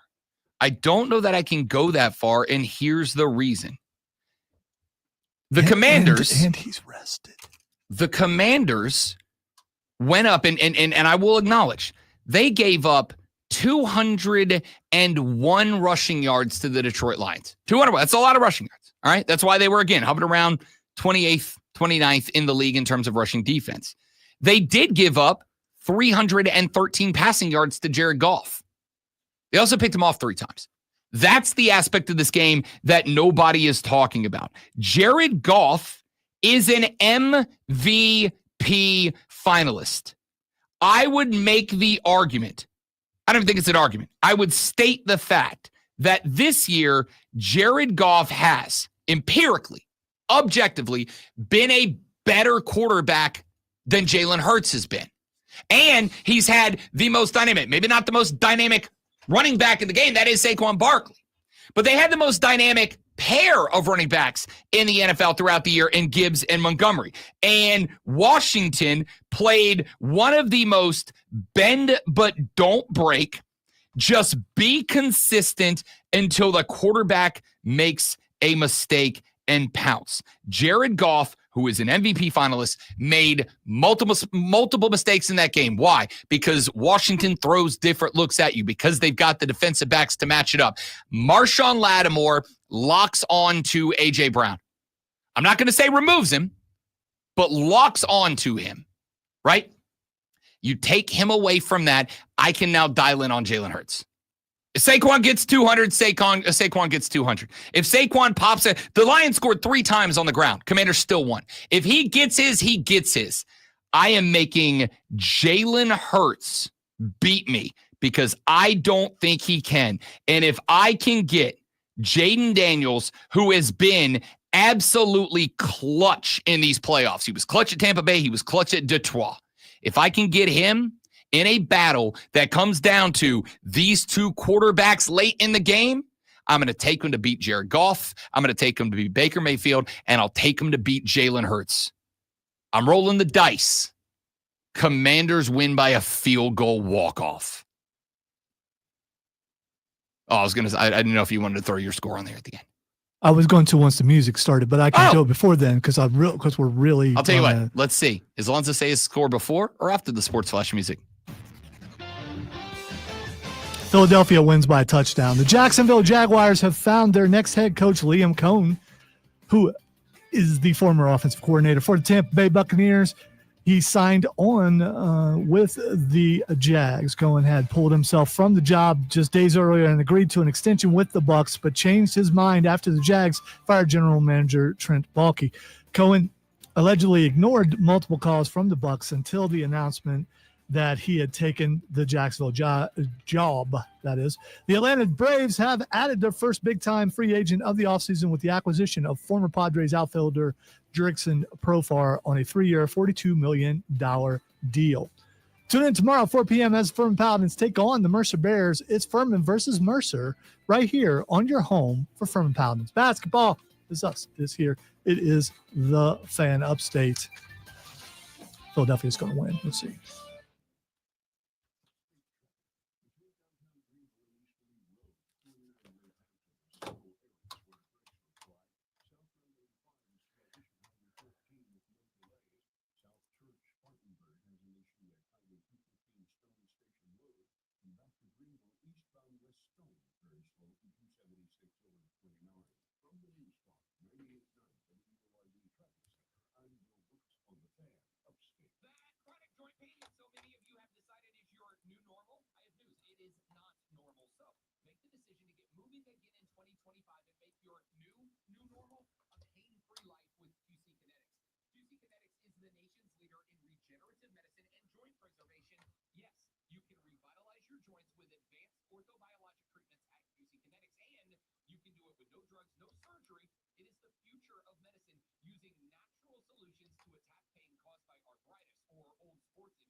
Think you don't need it? There's lots of excuses for putting off life insurance. But if you weren't there, who would pay the mortgage and other bills? With Ethos, you can be covered in 10 minutes and boom, family protected. Ethos, fast and easy online term life insurance. Up to $2 million. The Eagles are 4-0 in the playoffs when Jalen Hurts throws for less than 155 yards. 0-3 when he throws for 155 plus, according to Dove Kleiman.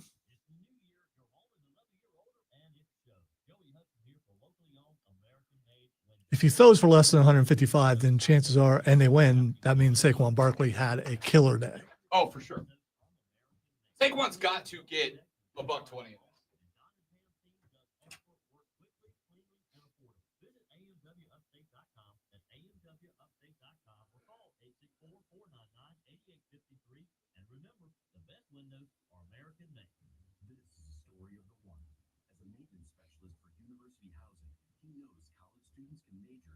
I agree, Brandon.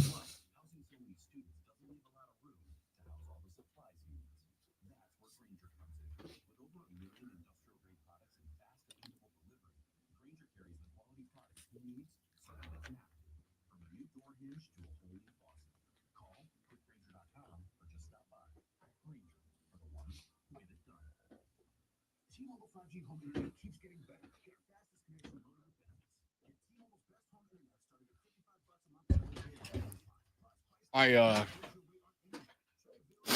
The doc upped my ADHD medication. I just started this week. The problem is, as it is a stimulant, it has effectively killed my appetite. Killed it. Which means, like, I'm not hungry when I'm going to bed. Then I wake up and I get here and I'm like, oh, crap, I want to eat my own hands. So you're normal now. Yeah.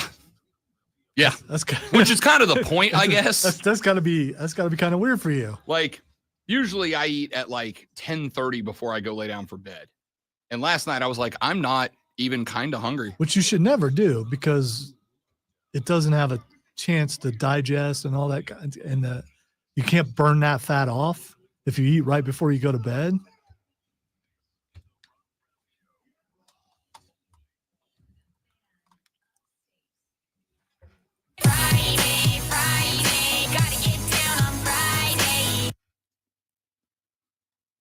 Yeah, buddy. I know how to win. Kane said my high school coach called passes sky fumbles. I don't hate it. Let's go. That's good. Welcome back, ladies and gentlemen. Hour number 3 of the Rob Brown Show goes now. It is the Fan Upstate. Rob, the Great Malonzo, and you rolling through the 4 most electrifying hours in sports talk entertainment you're going to find anywhere at any point in time ever in the history of sports talk entertainment. We have talked a little bit about the NFC Championship game. To finish some thoughts on that, and then we will get to the actual AFC Championship game. Not the drama around it. Actually, there is a little bit of drama around it we haven't gotten to yet. And I'll tell you what that is here in just mere moments from right now. Oh, I cannot wait to hear what they told you to say. I think I think you're going to like this great one. I think you're going to like this because it's going to do one of 2 things. Number 1 is it is going to hilariously kind of bolster your talking point that all of this Chiefs hate is just intended to create a vacuum that pulls everything towards the Bills and gives them an opportunity to win this game. It is going to it's going to bolster that talking point. But the second thing that it's going to do is if the Chiefs win with this variable included, all of the Mahomes talk about getting calls and all that, it's going to lose some steam. You know, I'll just tell you what it is now. We're here. Why not? Here's the story that came out last night that I genuinely find kind of interesting. In the AFC Championship game, a cat by the name of Clete Blakeman will be the head referee. Clete Blakeman. You've never heard of Clete before? I have heard of Clete. Yeah, because, I mean, when you got a name like Clete, it stands out. I wonder if it's Cletus, but then one day he was like, nah. No, I think it might be Clete. Clete Blakeman. He might be the only Clete in the world. I don't know of any other Cletes. I don't think I've heard of another Clete. Clete, C-L-E-T-E, by the way. Yes. Clete Blakeman will be the head referee of this contest. Clete Blakeman is a very long tenured referee. He has refereed 5 conference championship games to this point. He was also the referee for Super Bowl 50 which was obviously like a highlight Super Bowl for the NFL. They wanted to get that one right. He is considered by those that have talked about this openly since the assignment was handed down for the AFC Championship game. He is frequently referred to as one of the best and most respected referees in the National Football League by players, by coaches, by announcers, et cetera, et cetera. And before we get to why this matters to the game itself, I do think that this assignment was absolutely and without a doubt, despite the fact that he's a guy with 5 conference championship games and a Super Bowl under his belt as a head ref, I do think that this was likely the NFL trying to settle down the talk, right? This was the NFL going, all right, the chatter is, whether we like it or not, whether it's true or not, the chatter, when it gets to the point that Aikman and Buck are talking about it in game, that Eisen and Patrick are talking about, McAfee's talking about it. McAfee outright said yesterday, the Chiefs get calls. Like, just said it. When guys like that are saying it, and are saying it to such an extent that it can no longer be ignored. The reason that they are saying it is because, and we talked about this very briefly yesterday, when you are in a position like a Patrick or an Eisen or a McAfee or a Brown, you know, guys in that upper echelon of broadcasting, when you are in that realm, they all have the same ring. It's weird. Yeah, it's a very exclusive club. The reason that these types of conversations come up, there's 2 reasons any conversation comes up on a show. Reason number 1 is because that's what America's talking about. To the hilarity of the jokes that we have made about it in the past, when I come in the morning to the show, to the studio, I get every morning about 5:30 a.m., 3 emails. All 3 of them are effectively sports conglomeration updates. That is to say, there are people who run an algorithm that basically just monitor the internet's sports sites to find out. And they say, here are the most clicked on stories and here are the most commented on stories. So I know, what is America paying attention to and reading, and what are they reacting to with comments and clicks and likes and all that. And while I don't use it every single segment, it's a pretty good way of determining what it is that the people are talking about. Now, Lonzo and I don't need those emails because we are men of the people and we already know. But not every host is like that. Many of them have to be told, this is what normal people talk about. You should talk about it too. The other reason something comes up on a show like Rich Eisen's, Dan Patrick's, Pat McAfee's, or Rob Brown's, again, upper echelon of sports broadcasting, is because we want to talk about it. That's what we want to get to. It is important to us for one reason or the next. This, to me, this whole Bills-Chiefs thing, it's in the former category. It's being brought up and talked about, these guys, not because they want to talk about it. Here's the reality. Access to the National Football League is wildly important for people on the national level. The Eisens, the Patricks, the McAfees. Access to the National Football League, not the local team, the National Football League, is immensely valuable to them. And we all know, historically speaking, if you say bad things about the NFL on a national level, they'll blacklist you a little bit, right? They may give you a warning, and then they'll blacklist you. So the fact that, and I said this yesterday, all these guys are not just talking about it, but they are diving into the deep end of it, tells me it is such a big conversation that they are looking and going, we can't not talk about it. Detrimental to us if we don't talk about it. And that, I think, is why Clete Blakeman is the referee that drew this assignment.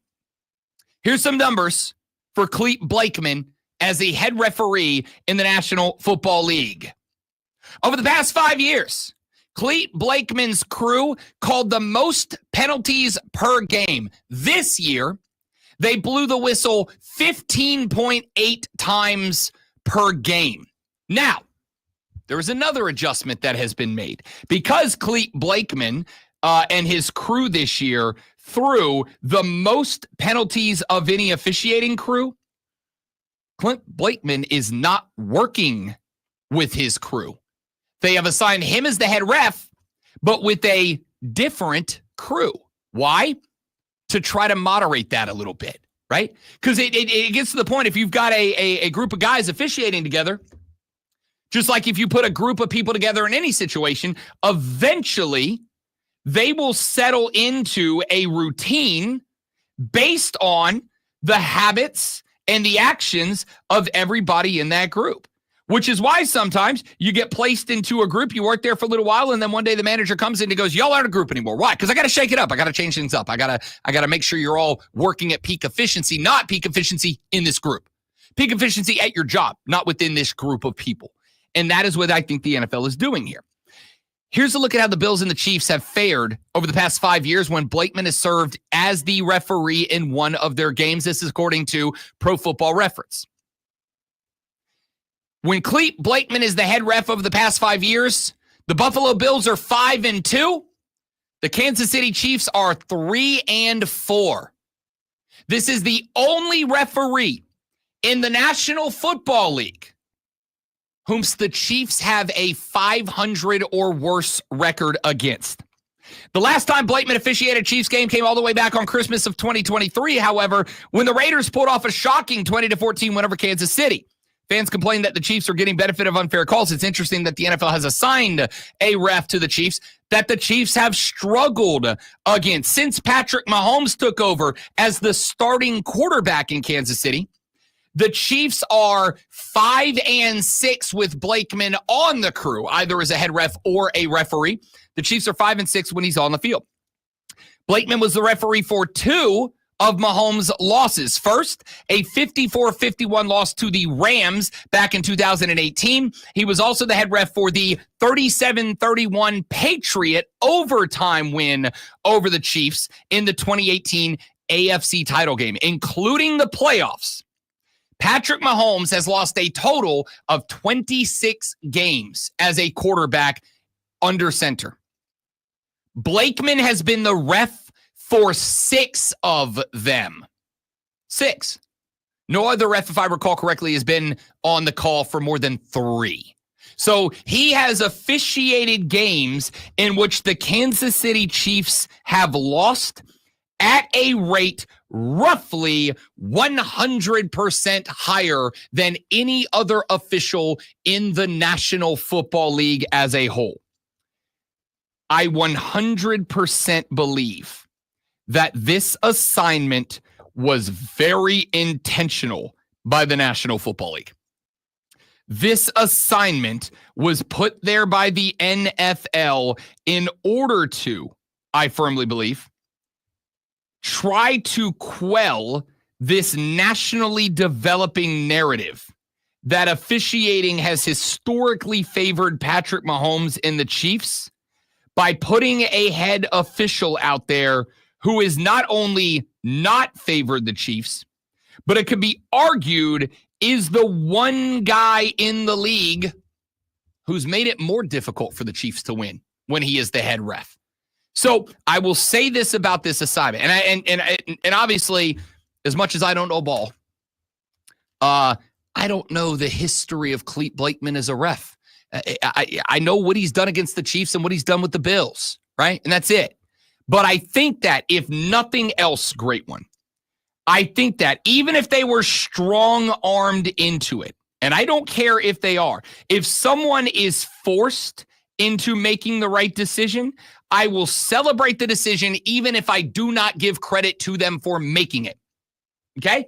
I'm not going to give you credit for making a decision that you should have made a long time ago now, but I will celebrate that you did make the decision.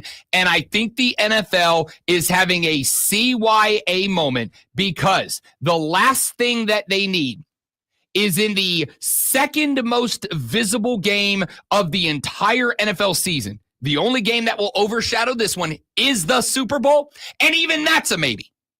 I mean this, and as much as I'm a Commanders guy right now, if the Commanders were to beat the Eagles and get in, I think you will have more viewership for the AFC title game than you will the Super Bowl. The NFL cannot even take the risk that the AFC title game ends up being decided by a questionable flag late in the game. So they are going to put a dude out there who has a 5-year history that at least on paper appears as if he's the one guy. And this is the narrative. It'll be spun this way. Fair or not is up to you to decide subjectively. On paper, appears to be more than any other official, the official who will not give calls to Mahomes and the Chiefs. This is a CY memo from the NFL, and I'm glad they made it. So what this really is, this continues what's proof that they want Buffalo in the Super Bowl. This is exactly more proof. So what do they do? First, they draw all the attentions to the refs. Then they place in the game the one guy who's going to make sure that the Buffalo Bills win. And so I'm looking at it from a different angle than you, surprisingly, that this was planned, this was ordained all along when they decided, okay, it's time. Even though these things have been said about the Chiefs for the last 3 or 4 years, it's going to come to a head this year. We're finally going to get the Buffalo Bills in. And first it's going to start with social media. Then it's going to go to the big names, your super society. And then we're going to put this referee in place to make sure that the Chiefs lose and that the Bills go to the Super Bowl. And I am really curious about one thing.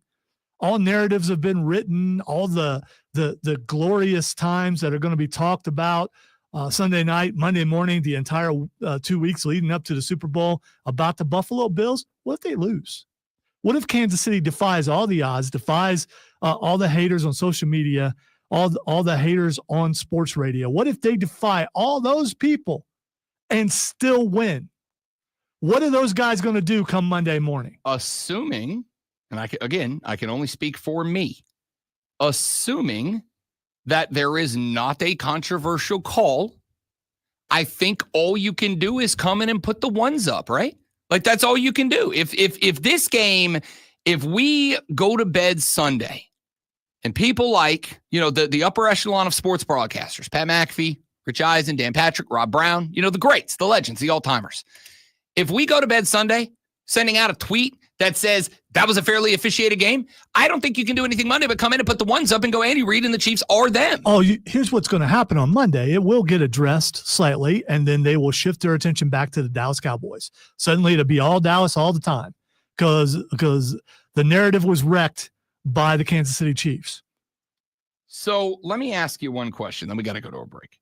And I'm asking this question out of genuine sincerity and curiosity.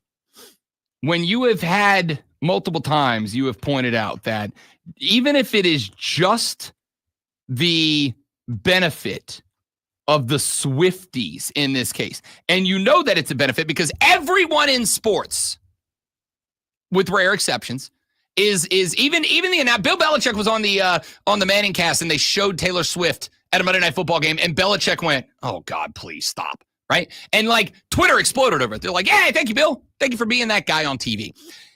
The NFL gets such a bump from what the Chiefs are doing right now that they are doing at least one thing on TV that NFL fans en masse have asked them to stop, which is the Tay-Tay love. What, in your opinion, is the reasoning, motivation, drive that me and my super secret broadcasting text message club have for pushing the Bills? Your little laptop's getting to you. You said secret. Yeah, I know. I heard it. I tried to roll with it. Yeah, I hear everything. That's what I do. I listen for a living. Here's the thing. They don't want a team to win 3 Super Bowls. Why? I don't know why. I don't. Because you would think that in case of New England, they had all the controversy about the cheating and things, so maybe they didn't want them to win 3. I don't know why Pittsburgh didn't win 3. I don't know why San Francisco didn't win 3. I don't know why the history of the NFL, no one has ever won 3. And that, to me, should be up there as far as narrative goes. How amazing that would be for a team to do what's never been done before and win 3 Super Bowls, but it's overshadowed by the narrative that they're only there because of referee calls. And so are they worried that if they go to the Super Bowl and win the Super Bowl, it's going to be overshadowed by controversy? They shouldn't be, because almost at least the last couple Super Bowls won by New England, all controversial. It wasn't like they were clean wins. We got Deflategate. We've got cameras in other people's camps. We've got all that kind of stuff. So I get why Stephen A. Smith and all those guys are doing what they're doing. They're driven by social media. Sure. They're driven by that because they want the biggest number. So if a ton of people on social media, oh, the Chiefs cheat, they're going to echo that, because then they're the voice of that. They make themselves the voice of something that they weren't the voice of. And that's what those kind of shows do. Well, I would agree with you halfway. I would also make the point that the way to do it that is proven to be more successful historically is to be the opposite. Is to be the hot take artist. Is when there is an opinion that is the opinion of most of a universe. But what if this is being the hot take artist? What if? I don't think it is. I think what if the majority of people are not with you and against the Chiefs because of supposed referee calls? What if the majority of the people and all the Swifties, the millions and millions of Swifties, are on the side of the Chiefs? I think, here's the thing. There's not Swifties tuning in to see First Take. There's just not. They're not there for that. They're there for Taylor. What show is that? The ESPN morning show. Greenberg. Oh, yeah. Okay. They're not tuning in for that. Right. Okay. They're not listening to Stephen A's podcast. They're listening to whatever Taylor's at. Stephen A's podcast is mostly politics, right? No, he has a sports podcast and he has a politics podcast. Okay. All right. He's got all the podcasts. That is not an audience that has any crossover appeal to mainstream sports talk as a whole. The hot take, if you want to get yourself on the radar, and I could theoretically prove this by doing this online today, and I promise you I could probably get something going, but I can't bring myself to do it. The hot take would be for me to go on and go, guys, you're wrong. Will Anderson absolutely roughed the passer. Patrick Mahomes didn't flop. That was a genuine penalty on the sideline. The Chiefs don't get calls. In fact, if anything, the Chiefs need more calls. And that would be the hot take. That's what goes against the grain. I just remember the outcry when the Chiefs won in overtime against Buffalo, and Buffalo didn't get to go. The outcry, you got to change the rules. And the Chiefs, when Cincinnati went to the Super Bowl, the Chiefs lost in overtime. But there's something about Buffalo that people really want them to go. I don't understand why. If they earn it, fine. But why pressure everyone to make sure that the Bills get in there? It's weird. It really is weird. Well, it's also because... And I can't believe that you don't see it. Because Josh Allen's America's sweetheart.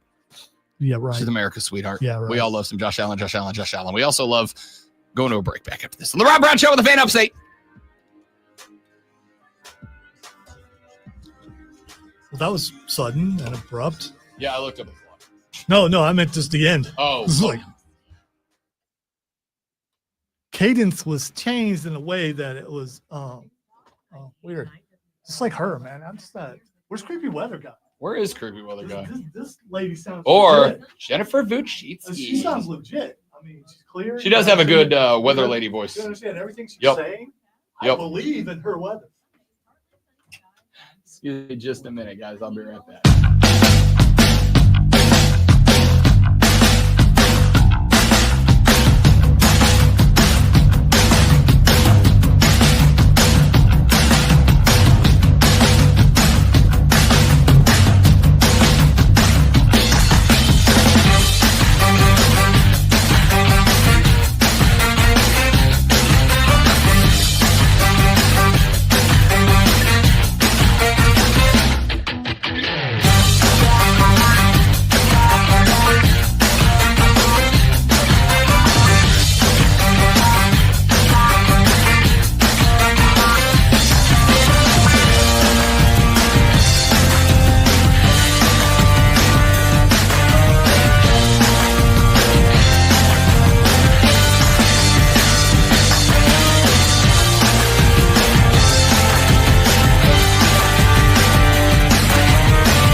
rolls on. It's the Fan Upstate. Y'all welcome in Rob Brown, Lonzo, and you. What do you think about this song? It's kind of like it's bouncy. It's just getting you there. It's getting. I mean, this is like mid-show type music. I'm a big feel-good music guy. Okay, Queens, Don't Stop Me Now. AC/DC, Shoot to Thrill. Okay, I'm there with you on that one. Katrina and the Waves, Walking on Sunshine. Whoa! You throw it on, instant dopamine, man. Like instant dopamine hit for me. Every time, 100% of the time. Doesn't matter what mood I'm in, what's going on. In fact, and this is fun, at the crib, because I have just given up and come to the recognition that trying to keep yourself off the web is a fruitless endeavor in 2025. There is nothing at all that you can do in the world anymore and not be on the grid. It's just an unfortunate inevitability for which there is no fighting back. So I have Alexas all over the house, right?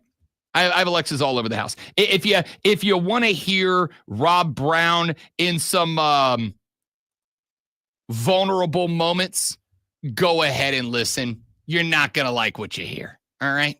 It just is what it is. So I have an Alexa at the crib, and I will tell you, great one, you can set routines, right? So if you say a certain phrase or a certain word to Alexa, she will do something in response. So for instance, I have one set up at the house right now. Judge me as you will. I don't care. I love it. If I walk up into the bro cave and I say, Alexa, you think you know me? She switches my light to dark red and dim, and she plays Metalingus by Alter Bridge. And I will tell you, I do the whole walkout. It's great. Hey, want to talk about how to get your damn day started with a bang? Yeah, that's how you do it. He's got that song back, by the way. And yeah. It's I don't have. I'm not a problem calling with him you doing Cope. that. It's not happening. Come on, Cope. I'm not calling him Cope. I have that. One of the ones that I have is Alexa, time to get hype. And she turns the light in the room. She turns it yellow, like bright yellow. And she starts playing AC/DC Shoot to Thrill. I also have Alexa, not feeling great. And she will turn the light blue and start playing Queens Don't Stop Me Now because I'm ready to go. All right. I'm a big fan of the feel-good music. And that little tune you play right there kind of falls right into that little sweet spot, that little sweet spot. You listen to that, it's like, do you still feel sad? Do you still? And like sometimes, yeah, but not right now. All right. Let's keep going with some footballs. I still feel like a lone voice in this area, especially on this station, but that's fine. I've spent time on the island alone. I'm good. A lone voice. All right, let's play therapist for Lonzo. A lone voice. How? Tell me about your feelings. Listen, I feel beat down. I feel downtrodden. I feel as if there's a weight upon me, placed upon me by those around me. Mm-hmm. Mm-hmm. But my fire, my beacon still burns, even though I am burdened. I will still stand for the Chiefs. I will. While others will not. Others will come against. I will still be here. Okay? Nobody else probably on Upstate Radio, more than likely on Upstate Radio, will defend the Chiefs because there are a lot of people who follow trends and suddenly jump on bandwagons and go, oh, they're making fun of this. I'm going to do it too. When, they've never even paid attention to the team before. But because other people are doing it and they want to be a part of that crowd, then they're going to jump in and they're going to do that also. Well, okay. And some of those people, or probably the majority of those people, the teams they root for are losing teams.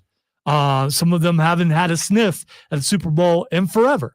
And so they easily will jump on that and go, yeah, I could, the refs. And even though their team is not good and hasn't been good in a really long time, some people will do that. I'm not saying anybody in this room. I'm just saying in radio in general in this area. So 2 questions for you. The first one I have is this. is it not do you believe? Is it possible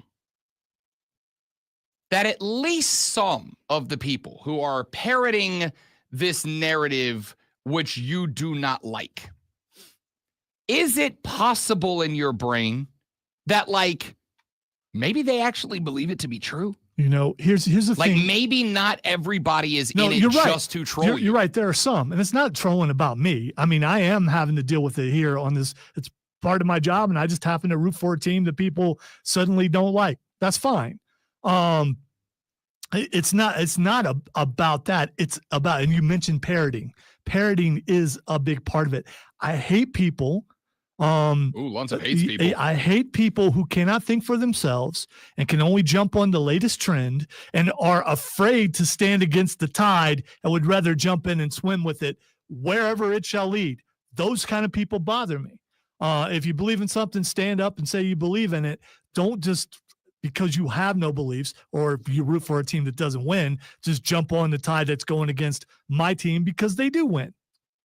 And you know what? They haven't always won.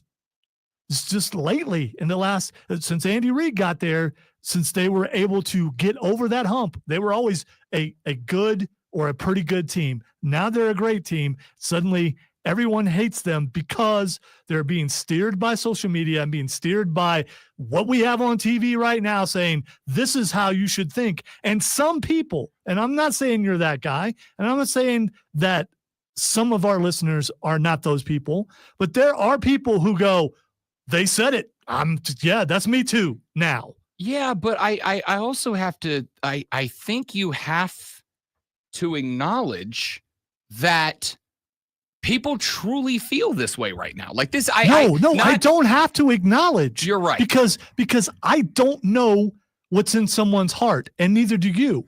All I can go is look. You weren't saying this 2 weeks ago, and you're saying it now. Stop. What I can say then is you don't. If you feel that way, I can't know what's in their heart. Great, I agree with you. But you are then saying, but this is what they're doing. Right? Like that's not, you can't, you're playing both sides against the middle here.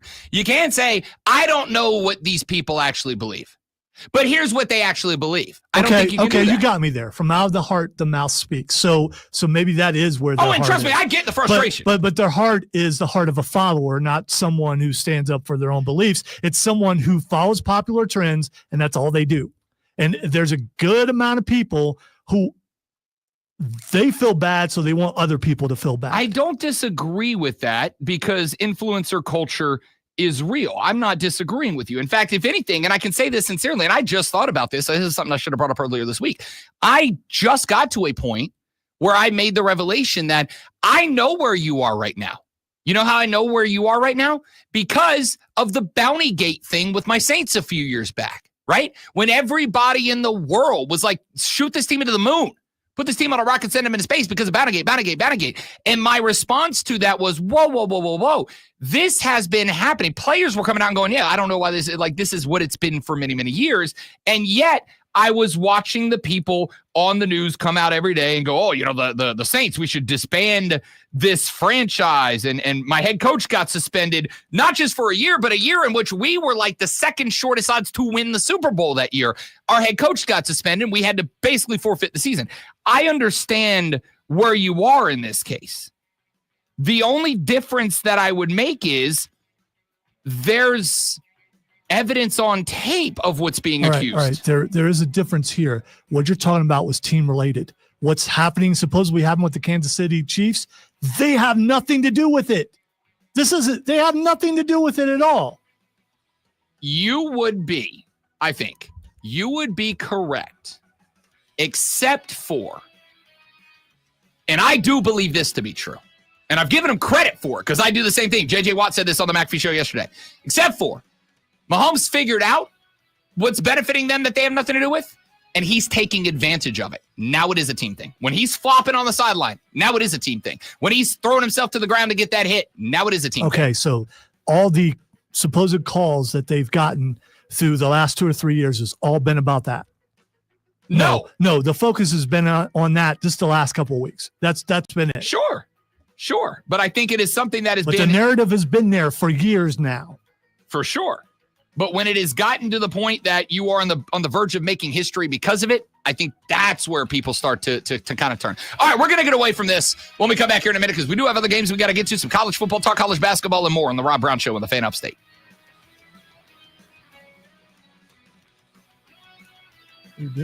Okay, I was like, what are you looking at? I got it.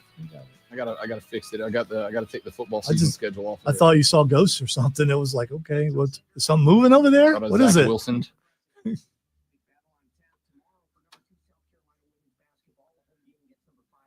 Did a demon just crawl out of the wall and make Rob rethink a lot of things?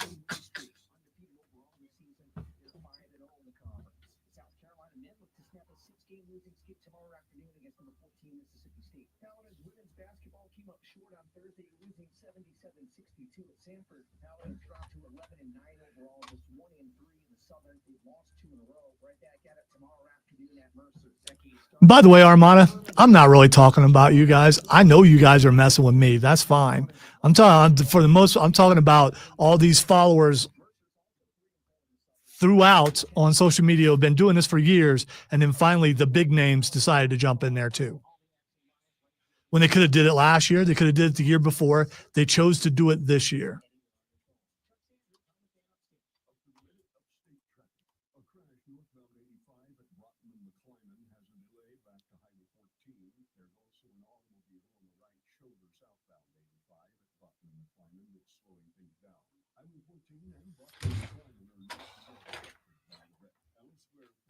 One minute. All right.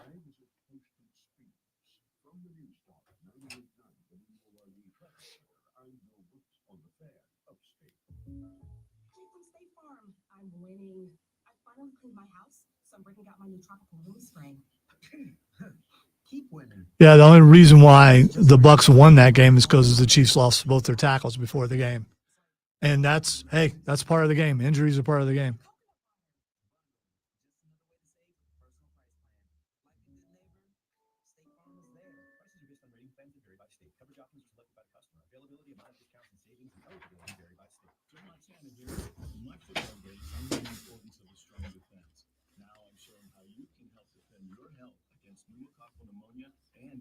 Pneumococcal disease.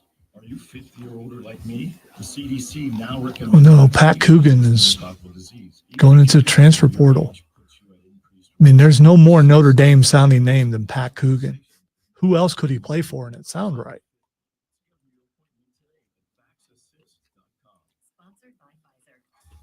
BYU. Okay, maybe. No, you may be right.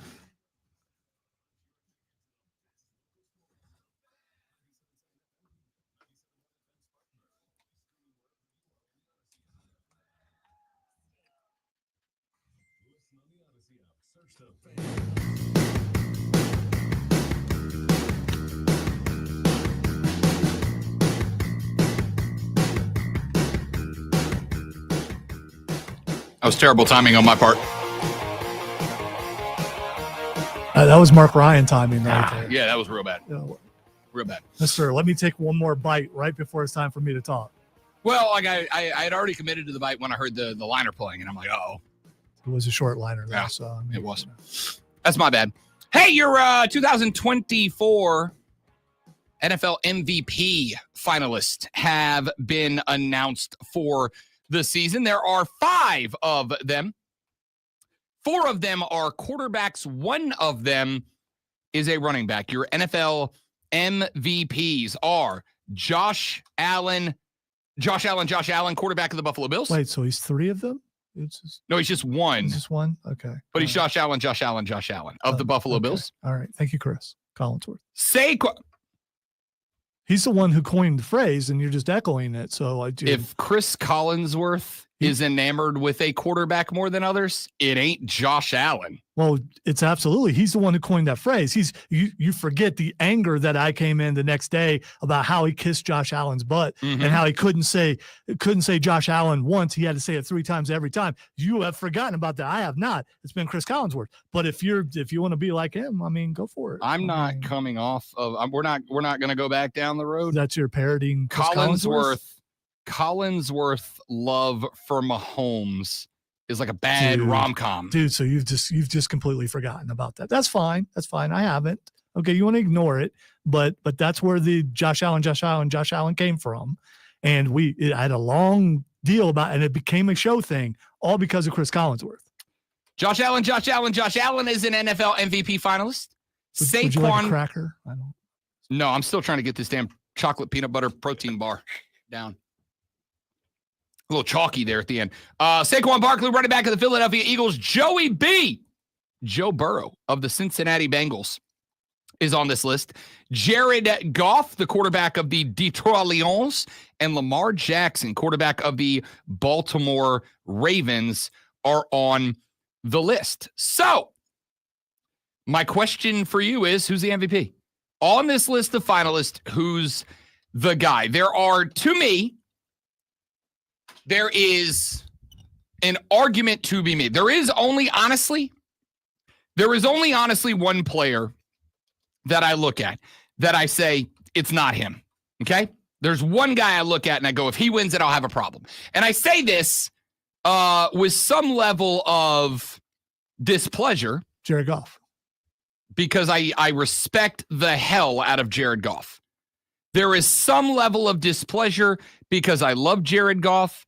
I hated how Jared Goff was treated by the LA Rams after the success that they had there. I hated as much how Matt Stafford was treated by the Detroit Lions, but they both gone on to have some levels of success. So good. Jared Goff is not your NFL MVP. I think it is fine, much as it was, for instance, to have Dylan Gabriel from Oregon at the Heisman Trophy celebration. I think it is a fine tip o' the cap for the season that was had by a team that he helped lead to a 15-2 record. But because, stop me if you've heard this before, wins and losses aren't a quarterback stat. Jared Goff had a wonderful season, but much like Kirk Cousins and then Sam Darnold in Minnesota, Jared Goff had an offensive skill set built around him that is so talented, in my opinion, that it cuts into the argument of, did you carry your team? Which I believe more than anything else has got to be the number one criteria for who it is that wins the National Football League MVP. It is, I'm not going to say it is a quarterback's award. It is. I'm just not going to say it. It is quarterback's award for sure. But that is because more often than not, we have at least one team that was not expected to be good that is good because their quarterback has a career season. You're also going to have some teams that were expected to be good and a quarterback goes way above and beyond. And then you're going to have some teams that occasionally has a guy that does something at his position that is historic. I'm going to tell you right now, if Saquon Barkley would have decided, and if the Eagles would have decided to play in Week 18, and if Saquon Barkley would have recorded 102 yards and broken Eric Dickerson's record for the all-time most single-season yardage in NFL history, I honestly believe Saquon Barkley would have been either the NFL MVP winner or definitively the runner-up. Because these types of awards, as we talked about a couple of years ago, when Ronald Acuna Jr. won the National League MVP for the Atlanta Braves, when a player does something that goes down in the history books in a way that has his name directly attached to it, like when Ronald Acuna Jr. became the only man in the 50-70 club. When you do that, you get recognized for it. Saquon Barkley would have broken Eric Dickerson's record. Saquon Barkley would have either been the MVP or you would have had to give him the runner-up position to probably Josh Allen and given him the nod as congrats on being second place. That's your distinction. That's fantastic. Did you carry your team? Now, there's another guy on this list. And once again, my guy Joey B showing up in the chat, going exactly where I was going. Joey B knows ball. The other guy on this list that is not going to win. Let him see your thing before he. Yes, he. You don't know this, but he's the moderator of the group chat that me, Stephen A. Smith, Mad Dog, Joe Buck, Troy Aikman, we're all in it together. Joey B's our moderator. He's the one that keeps it all together. How do you send that list from your iPad or from whatever your? Well, I'm not going to tell you because then you'd try to get into it. I can't have that. So I know a guy. You're not invited. I know a guy if I really wanted to. Nope, not invited. This is he gave you a little laptop. This is top secret. So there's another guy on this list that I think deserves a world of commendation for what he did this year. And if his team would have made the NFL playoffs, I almost guarantee that he would have won it. And I'll tell you why he didn't. And that's Joe Burrow. We mentioned the numbers for Joe Burrow earlier in the day. 4,918 passing yards and 43 touchdowns. That is a stupid set of numbers. You have a couple of problems. Number one, Joey B did not get to the 5,000-yard mark. Again, if you are playing on a team that is not going to be playing for hardware, you have to do something that adds your name to the history books. Joey B getting to 5,000 yards would have put his name in the history books. Now, it's not quite as impossible as it felt a lot of years ago. But the list of quarterbacks that have a 5,000-yard season, dating back to Dan Marino in 1984. From 1984 to 2008, it didn't happen. Marino did it in 84, 5,084 yards, won the MVP that year. He became the first player to pass for over 5,000 yards. It did not happen again until Drew Brees in 2008. Brees got 5,069 yards in 16 games in 2008, won Offensive Player of the Year. In 2011, 3 quarterbacks did it. Tom Brady did it with the Patriots. Matt Stafford did it with the Lions, won Comeback Player of the Year that year. And Drew Brees led everybody with over 5,400 yards, won Offensive Player of the Year. Again, it became the first quarterback to record multiple 5,000-yard seasons. In 2012, Drew Brees did it. Well, second consecutive season, became his 3rd overall. In 2013, Peyton Manning did it. He won the NFL MVP with 5,477 yards, and Drew Brees did it for the 4th time. In 2016, Drew Brees did it again. Only player to do it that year, 5,208 yards. It was his 5th time. In 2018, 2 quarterbacks did it. Ben Roethlisberger had over 5,100 yards, and Patrick Mahomes threw for 5,097 yards. In 2019, Jameis Winston did it. That was the 30-30 year, right? 30 picks, 30 tutties for the Buccaneers. In 2021, 2 quarterbacks did it. Tom Brady for the 2nd time, and Justin Herbert did it for the Chargers. And then in 2022, Patrick Mahomes did it, 5,250 yards, won the MVP, and that was his 2nd time. So it's not an impossible stat, but the list of 5,000-yard seasons, pretty short list. Pretty short list. However, it has now been done enough times that it is a benchmark for greatness. Had Joe Burrow hit the 5,000-yard mark, I think he becomes a realistic MVP winner this year. But, as is pointed out a couple of times, the Bengals were 9-8. I could point to, again, because an MVP is the most valuable player, but nuance in the context in the conversation matters. I could point out to the team around Joe Burrow, and I can't just argue. I believe I can state as a definitive fact that the Cincinnati Bengals provided Joe Burrow, and y'all know I love me some Joey Ice baby. The Cincinnati Bengals provided Joey B with more weaponry than Josh Allen had.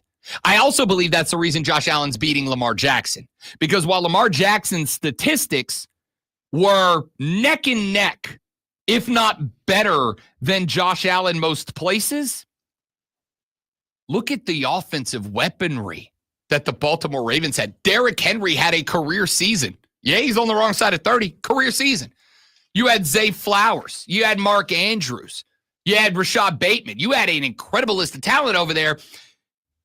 Josh Allen spent the first half of the season with Keon Coleman, a rookie out of Florida State. And a good rookie, a talented rookie, but a rookie that I said in draft season has a ton of potential but is very rough as an NFL receiver. That was his number one guy. Then they got Amari Cooper. We had Hayden Ask Mario on yesterday on the show. He pointed out that Amari Cooper is good, but he is far from like a top. He ain't T. Higgins, right? He ain't Jamar Chase. Joe Burrow had dogs to work with. Josh Allen didn't. Lamar Jackson had dogs to work with. Josh Allen didn't. Josh Allen is winning this award. Not because of some love fest, not because of disrespect to anyone else. Josh Allen is winning this award because he had an incredible season in a year in which everybody, and by everybody I mean me, expected the Bills were taking a step back. They didn't have the offensive weaponry. Their head coach has largely collapsed under pressure every time they faced it, and Josh Allen stepped his game up and dragged a good but not great set of players up with him. Josh Allen I'm giving it to him because I like him. He deserves this award. All the other guys had a ton of weaponry. Joe Burrow had all that weaponry and went 9-8. Not his fault. Bengals defense sucked. Josh Allen earned this award. He is your NFL MVP. I will say that confidently. Coming up in the last hour of the show, we'll dive more in depth to the AFC and AFC title games. Plus, I got a lot more news and notes we're going to get to. That is all after the Josh Allen of sports flashes, Lonzo. It's funny. I could see Chris Collinsworth in spirit standing there with his hand on your shoulder. Give a little caress at the end. Way to go, you. The NBA named its all-star starters yesterday. Amongst them is the 40-year-old LeBron James, who will make his 21st all-star game, extending his record for the most in NBA history in the West. He'll be joined by Nikola Jokic, Kevin Durant, Shai Gilgeous-Alexander, and Steph Curry. In the East, Giannis Antetokounmpo led all vote getters for a second straight season, and will be joined by Jason Tatum, Donovan Mitchell, Jalen Brunson, and Karl Anthony Towns. As the NBA continues its series of games in Paris, Commissioner Adam Silver reiterated his intent of developing an NBA European League. Silver said the league has been researching possibilities for the last year. And make sure you tune in tomorrow at 4 p.m. as the Furman Paladins take on the Mercer Bears. It's Furman versus Mercer right here on your home for Furman Paladins basketball. The Fan, Upstate.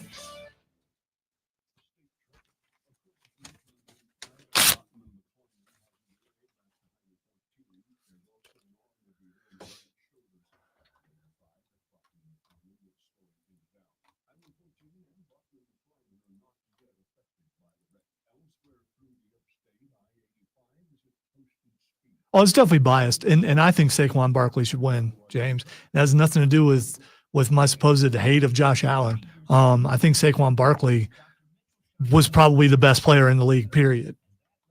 And I thought that's what the MVP was supposed to be.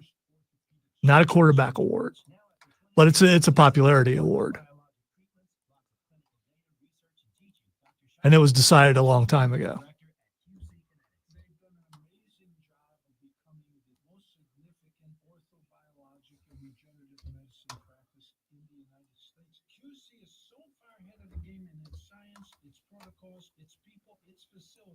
So if you have chronic pain from arthritis and you want to avoid drugs and surgery, call the experts in this revolutionary field, QC Kinetics. To give patients real lasting relief from pain, that's what I live for. That's my mission. Get your free consultation now. Call QC Kinetics. Call QC Kinetics. 864-448-3772. That's 864-448-3772. 864-448-3772. If you love designer brands and you love clearance, then you're going to love this. Macy's is having a huge designer clearance event right now with incredible new designer markdowns on cold weather styles from BCBG, Hugo Boss, Michael Kors, and more. How big are the markdowns? How about Coach boots for $200 or less? So if you're looking for the things you love all in one place, come in and shop the designer clearance event at Macy's today. Savings off already reduced prices. Exclusions apply. Shopping with your parents can be embarrassing. Why would they sell jeans with holes in them? I'm going to speak to the manager. Mom! That hoodie is giving. You should get it. Yodel. Thanks to the Chase mobile app, Yellow. your kid can shop independently while you keep an eye on their spending. So you can go from we can be twinsies to how was shopping? Saw you stayed on budget. Thanks, Mom. Freedom for kids, control for parents. That's family banking from Chase. Account subject to approval. Chase mobile app is available for select mobile devices. Message and data rates may apply. JP Morgan Chase Bank NA, member of FDIC. T-Mobile 5G home internet keeps getting better. Get our fastest connection loaded with benefits. Get T-Mobile's best home internet starting at $55 a month with auto pay and any voice line. Plus, price lock. We won't raise your rate on internet. Check availability at T-Mobile.com/home internet. Exclusions like taxes and fees apply. Guarantees regular monthly rate plan price of fixed wireless 5G internet data with qualifying service. After $15 bill credit with postpaid voice line plus $5 a month without auto pay with debit or bank account. Regulatory fees included for qualifying accounts. $35 connection charge applies. Fees vary due to factors affecting cellular networks. When it comes to the best sports talk anywhere, listen to the Fan Upstate on Odyssey no matter where you are. In the car, at home, at work. Download the free Odyssey app on your phone. Search the Fan Upstate and you're in the game. Hey, now we roll. The Fan Upstate.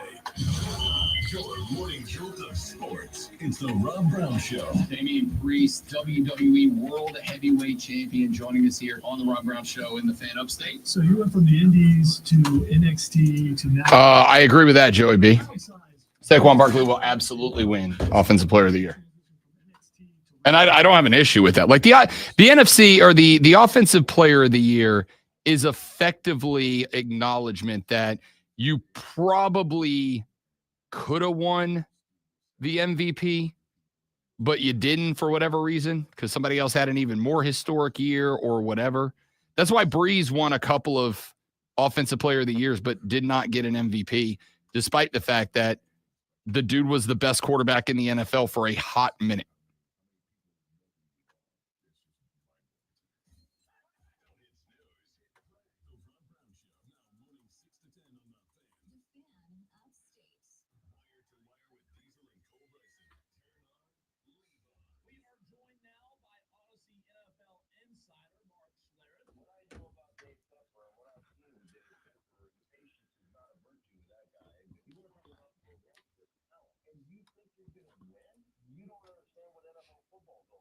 You don't know ball, brother.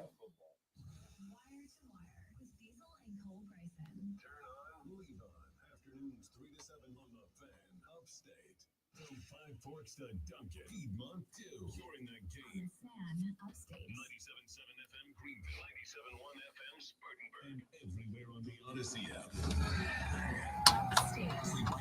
WORD Spartanburg. WFPCH, the official sports voice of the Upstate fans. Schlereth hitting him with the you don't know ball, brother.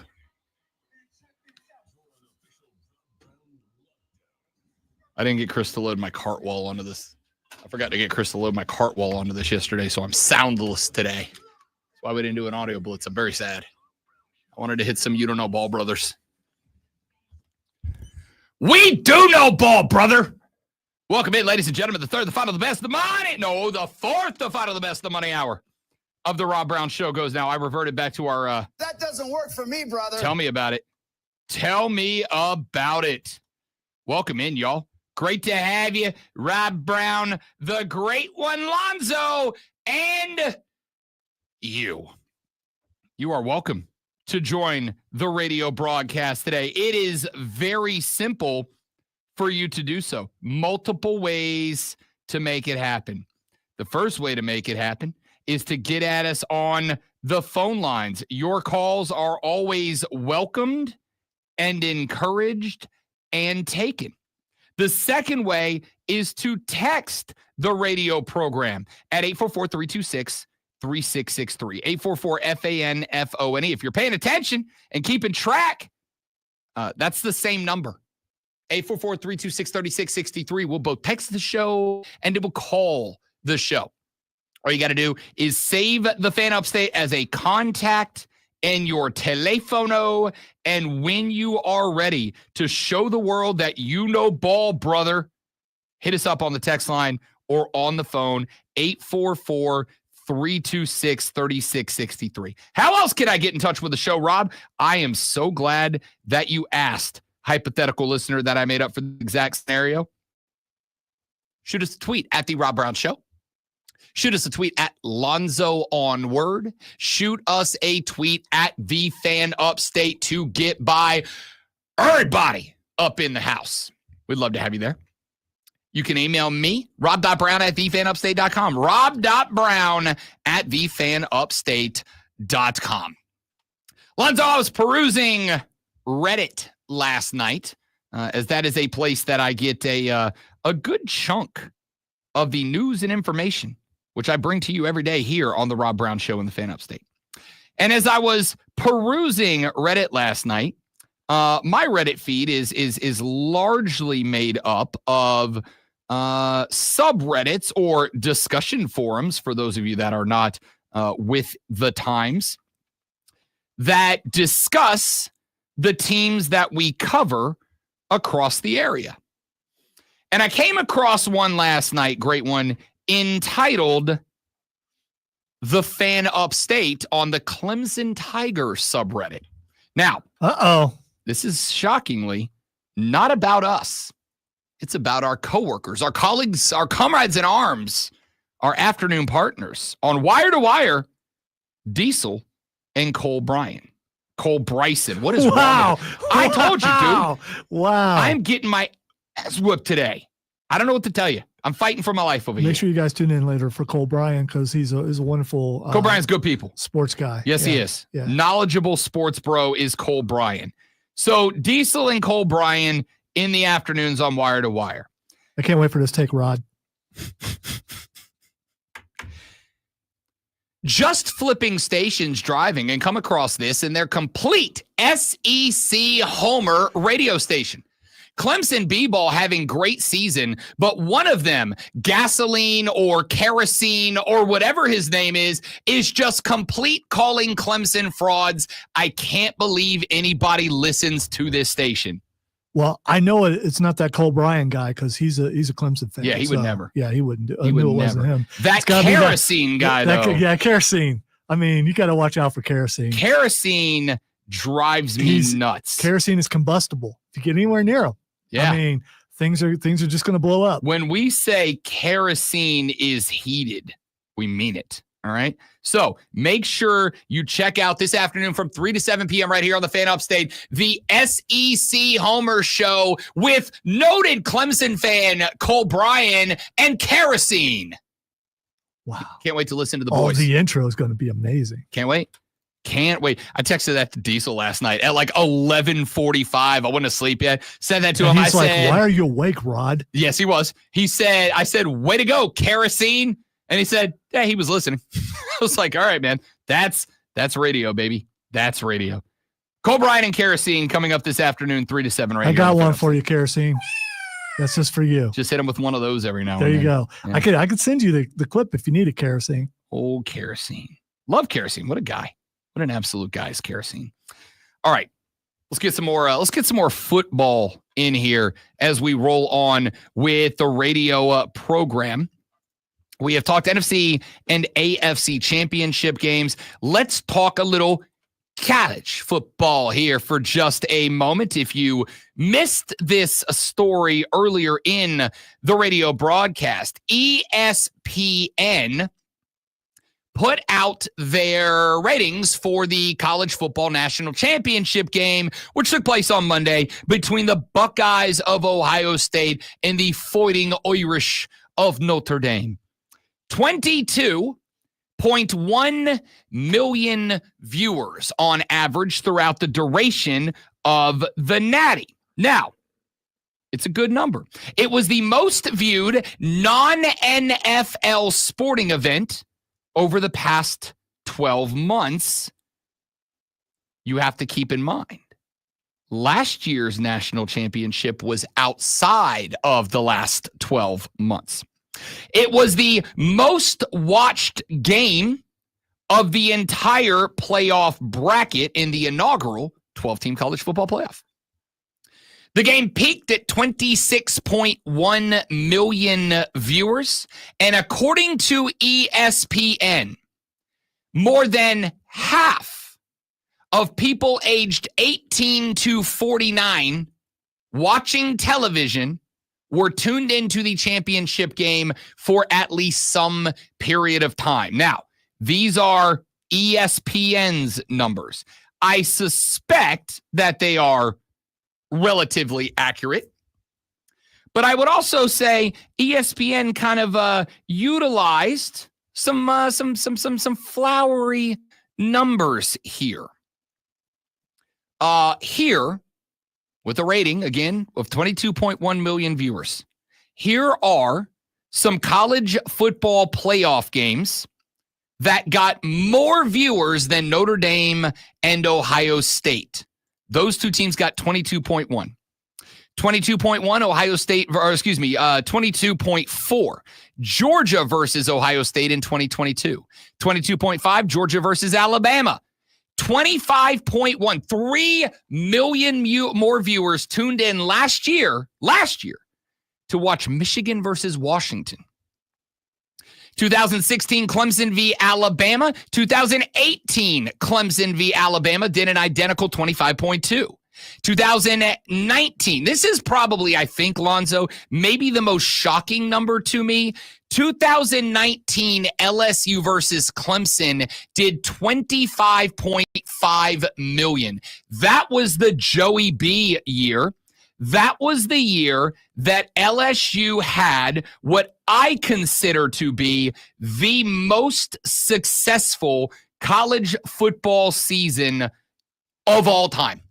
Not just in terms of what they accomplished on with the stats on the field. Here's the thing. It's tainted because they had to use a transfer quarterback. That's not pure college football, Rod. It's just not. You're not going to grab a little slice of that pie with a former Buckeye being the guy? I'm being sarcastic. Yeah, I know you are. I was rooting for him. Old Joey Burrow with an EAUX on the end. 25.5. 26.1 for Alabama Clemson in 2015. Georgia Oklahoma in 2017 did 26.9. Michigan Alabama in 2023 did 27.7. Oregon, Florida State in the first ever 4-team college football playoff did 28.1 million. 2014, Ohio State versus Alabama did 28.2. Alabama, Georgia in 2017 did 28.4 million on average. And the most watched college football playoff game to date was 2014 Oregon versus Ohio State, which turned in a whopping 34.1 million viewers. That is 12 million more than Ohio State v. than Ohio State Notre Dame did this year. Ohio State Notre Dame, by the way, and this one's a little shocking to me, turned the same number is Ohio State, Oregon. Now, I could be wrong. We didn't know what the Natty was going to be. Hell, we didn't know what the semi was going to be at this point. But I have to think that the Ohio State-Oregon rematch, even if you are not a Duck or a Horse Chestnut fan, was Ohio State v. Oregon rematch in the second round. Was that not the most anticipated matchup? With the exception of whoever made it to the Natty. And even so, I would argue I was more looking forward to Bucks Ducks than I was anybody else. For sure, because of how the first meeting went down and how close a game that was. And it came down to a quarterback mistake. And people still shocked that they would put those two in the same bracket. But yeah, I mean, and some labeled it the de facto national championship game. Yeah. You look at the 2024 numbers, and they don't look great for college football. It's so skewed because, again, you talked about those earlier years, the internet and the ability to view things on the internet was so much different than it is now. It's just, I don't understand how that they can clearly define what the numbers are when it comes to this generation of watching things online. Well, and this is fun. Part of the way that it is done, it is my understanding. I don't claim to have a working, intricate, intimate knowledge of the ins and outs of the whole thing. But my understanding is that with the combining of the old rating system, which is effectively Ask People, and with the new age of smart televisions, which are largely connected to the internet, they have the ability to just effectively ping what you're watching, right? This is how Netflix keeps track of what people are streaming. It just records it and it sends it back to Netflix, and they know. Oh, goodness. Okay. This is the first breaking news we've had in a minute. According to several sources, I waited to see if there would be more sources before I mentioned it. Friend of the show, Shane Beamer, has been extended through 2030. Nice. I'm good with that. 2030 is a long way from here. It is. Dude. Breaking news brought to you by BetQL. Be a better, be smarter, beat the books with our friends at BetQL. Grab the BetQL app. They've got models built for you. They give you game breakdowns. And, of course, you can get expert analysis from BetQL nationally syndicated host like me. Go to BetQL on your Google Play Store or in the App Store on your Apple iPhones, you cultist, and grab the BetQL app. And don't forget to listen to Bet for the Cycle every Saturday from noon to 4 on the BetQL network with myself and former Major League Baseball player Cody Decker. Cody is out tomorrow, so I will be rolling with the Persian love machine, Jake Hassan, on the show tomorrow. Pretty stoked. I love Jake. Jake's good people. So you go with Shane Beamer being extended? Yeah, for sure. How would you not be? Oh, I am too. Right? I just was, Yeah, I don't think. Now, again, and this is something that is just kind of an inevitability. 2030 is a long way from right now. And I do think we talked with Lulu Kesson for the Greenville News, covers the Gamecock Athletic Department on yesterday. We talked to her on yesterday. And when we had our conversation with Lulu Kesson, I said, hey, Lulu, there's a couple of things I'm interested about Shane Beamer. How fortuitous, by the way, that we had this conversation the day before Shane-O caught himself. What I assume, are there financial terms attached to that? Do we have a financial report on that yet? I haven't found it yet. Okay. I'm efforting. Yeah, let me know if you dig that up because I'm curious. If you're gonna extend a guy like Shane, who without a doubt, based on his performance this year, based on his performance overall, what did he beat Spurrier for the best record in the first 4 years of any coach at South Carolina? That's pretty good. When you look at what Shane-O has done, and you look at a couple of other things. Number one, the fan base loves this guy. And you have to have that now, because if the fan base doesn't love the head coach and they're not excited and don't want to be a part of it, what do they not do? Donate to the collective. All right. According to friend of the show, Lulu Kesson, I'm look through the article to see how much of he got a raise too. Oh, for sure he got a raise. I just want to point out that she has just released an article, and I am trying to read through it right now. I thought I had the number, but friend of the show and weekly guest on Thursdays at 8 a.m., Lulu Kesson, breaking the news out of Columbia, South Carolina. Love Lulu. Great work. Lulu Kesson reporting, Shane Beamer has caught himself an extension through the 2030 season. All right. Beamer's new contract will begin January 1st and runs through December 31st, 2030. Wait, will begin January 1st did begin January 1st? Listen, I'm just reading, dude. His salary increased to $8,150,000 with an additional $100,000 on January 1st of every year. So he gets a $100,000 raise going forward through the end of the contract. So he's got the same contract we do. He's getting the same amount of money we do. A little bit less, but still, he'll get there. I don't want to brag, No, it's the right decision. I think, again, when it comes down to it, we may not all phrase it the same way, but I have talked very regularly on this show about having the 3 C's of recruiting, and you do have to have all of them, though you can be good by excelling in 2 of them. The 3 C's of college football recruiting are cash, culture, coach. Okay? You need to have all 3 in some iteration. You can be exceptional if you are exceptional at 2 of them. If you have a great coach that the fan base is excited about and are putting lots of cash into the coffers, you can be good even if your culture isn't where you want it to be. If you have an excellent culture and a wonderful coach that the kids love and want to play for, you can be good. If you have an okay coach, but you got a great culture and a lot of cash coming in, you can get a bunch of athletes who want to be there and want to be good. Shane Beamer is, as far as I am concerned, and sorry to the person who called him kerosene earlier because we're all SEC homers around here. I can't wait till this afternoon to hear what kerosene and the SEC show talks about. Me too. To me, 2 of the best culture builders in college football are at the 2 schools that we cover, Shane Beamer and Dabo Swinney. I think they are 2 of the best culture builders. And again, it does not matter how anybody outside of your footprint feels about that culture. Yeah, everybody outside of Clemson feels like Dabo's hokey. Doesn't matter. All that matters is how the folks that are wearing orange tiger paws feel about him and how the players he wants to recruit feel about him. Shane Beamer, a lot of people outside of South Carolina feel like he's kind of a dork. Doesn't matter. All that matters is how the Gamecocks feel about him. The Gamecock fans are excited. They should be after what they did this year. They are going to put a lot of money into the the NIL coffers this year. This is the right move, and you get them now before the next head coaching circuit works up and somebody comes in and sneaks them away from more. It's a great play. Great call. Well done. Well done, South Carolina. All right. When we come back here in just a minute, we'll get back to the NFL discussions that we were having, the college football ratings discussion, and more on the Rob Brown Show on the Fan Upstate. I was about to have to pull out Chad Gable. Come on. I have to tinkle.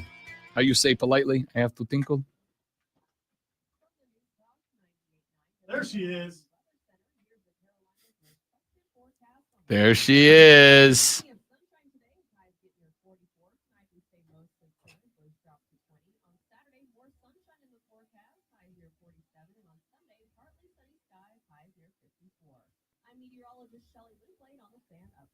Shelly Lindblade.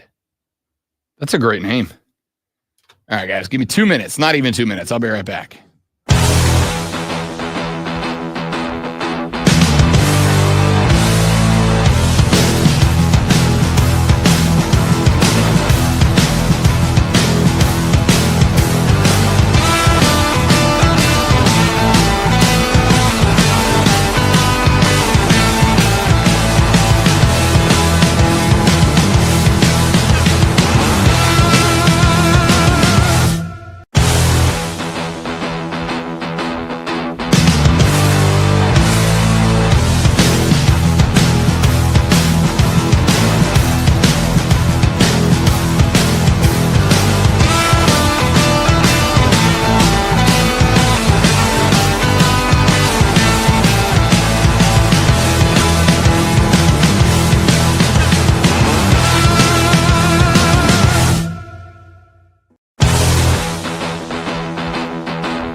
I never could play rhythm on the keyboard anyway. Now it's just shot. I mean, it's just like, although maybe I it might sound better if I staggered a little bit with the thing.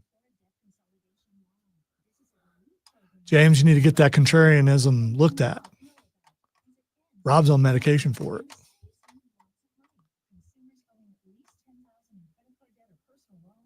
It's a green horse pill. It's really big. Yes, use one of those pill splitters and split it into 3. Did they get? Have you ever used a pill splitter before? Those things are pretty cool. They're pretty cool. I've had one before, except for a lot of times one piece of it just flies off. And you're stuck trying to figure out, where did that go? My cat is suddenly calm. Now Lonzo's going to pretend like he's not doing that on purpose. Kerosene. There he is. Cole Bryan. There he is. Cole Bryan and Kerosene. Love the boys.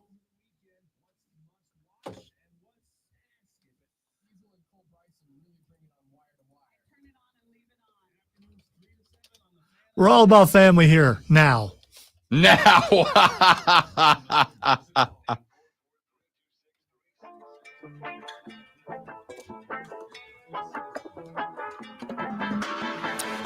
So, the most watched college football playoff games dating back to 2014. With the exception of 2023's Michigan versus Alabama. All of the games inside of the top, say, 8 are up to 2019. All right. So from 20, these are the games that had 25 or more million average viewers. 23 or less, all are from 21 till today. 25 million plus. 2023 Michigan, Washington, last year's Natty. 2016 Clemson, Alabama. 2018 Clemson, Alabama. These are going in ascending order. 2019 LSU, Clemson. 2015 Alabama, Clemson. 2017 Georgia, Oklahoma. 2023 Michigan, Alabama. 2014, 2017, 2014. And so the question mark is, why? Why is it that the number has fallen apart the way that it has for the college football national championship game? And there is a reason I bring this up. Have you checked our ratings down overall throughout the season? They do not appear to be at a cursory glance, for whatever that's worth. At a cursory glance. Because I was just curious if this has followed the trend of the season. No, from a cursory glance, it appears that the regular season numbers are holding steady and in some cases are even up a bit. Now, again, one of the things that makes this discussion very difficult to have is just the reality that any given game has a million variables that can impact viewership. Time of day, day of week, night of week, what else is on TV around it? Is there stuff going on out in the real world? You know, is there a natural disaster out there somewhere?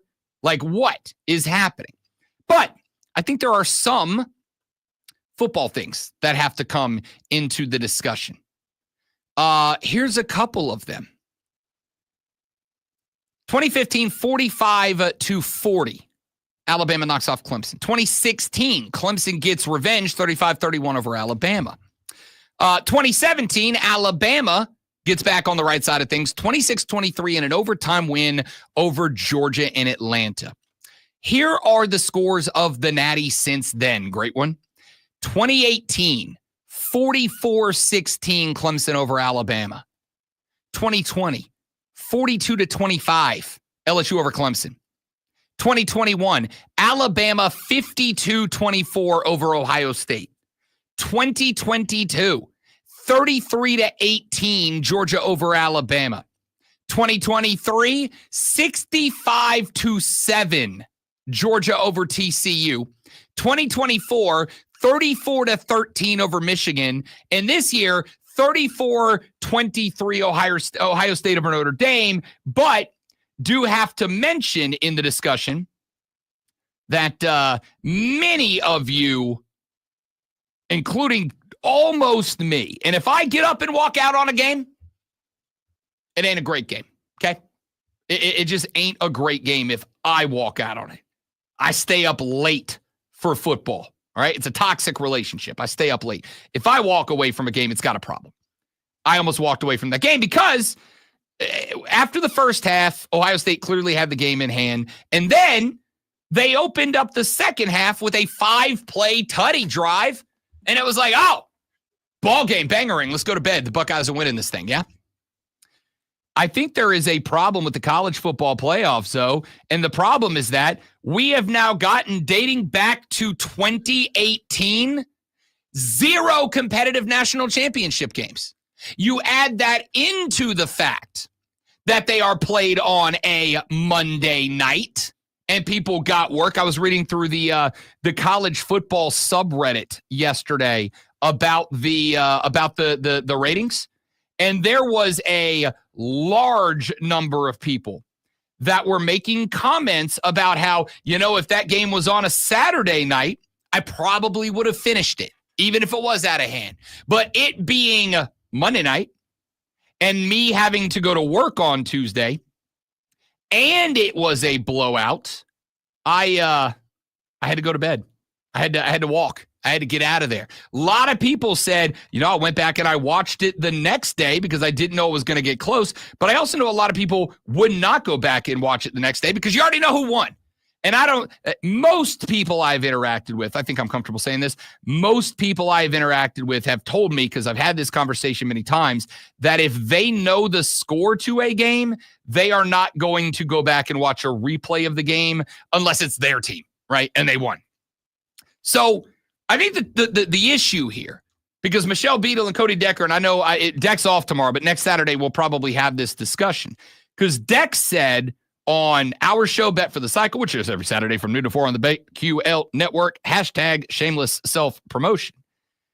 Decker said to me last Saturday, and then to Michelle Beadle on Beadle and Decker earlier this week, Deck said it's been 11 days. My level of care and compassion has waned over 11 days, especially when those 11 days had 2 rounds of NFL playoff football take place within it. 2. Especially when you have the NBA hitting its midseason, when you have MLB's hot stove heating up. You have all this other, you got I was going to say American soccer playing some friendlies. That might just be me. But you got a lot going on in the world of sports. And Decker said it got to the point where I was just like, meh. And then I do think there is some level of, probably not as much as some of the big talking heads have said, I do think there is some level of, Ohio State and Notre Dame are 2 teams that are disliked by the general public. That's just the result of being a team that has a lot of success, whether it is off the field or in the branding department. Name a blue blood in any sport that's not hated. That's fair. That's fair. Again, like that's kind of exactly what I was saying. I think at the end of the day, the dislike of the Bucks and the Irish is largely because Ohio State has been wildly successful over the past 10 years, and because the Irish are arguably, in terms of the business world, the most successful college football program, financially speaking, at least, right? They are independent. They have their own television network deal that pays them out in a similar way that most every other school is getting paid by their conference for their TV deal. Like, they're perfectly happy. But I don't know, because I think at the end of the day, and I think Chiefs-Bills in the AFC title game will likely go a long way in proving this, I think America is as much willing to tune in to watch a team lose as they are to watch a team win, right? Now, I will say this. My working theory on why that maybe didn't hold up here is because everybody wanted to see both teams lose, and that's not how that works. But I don't know.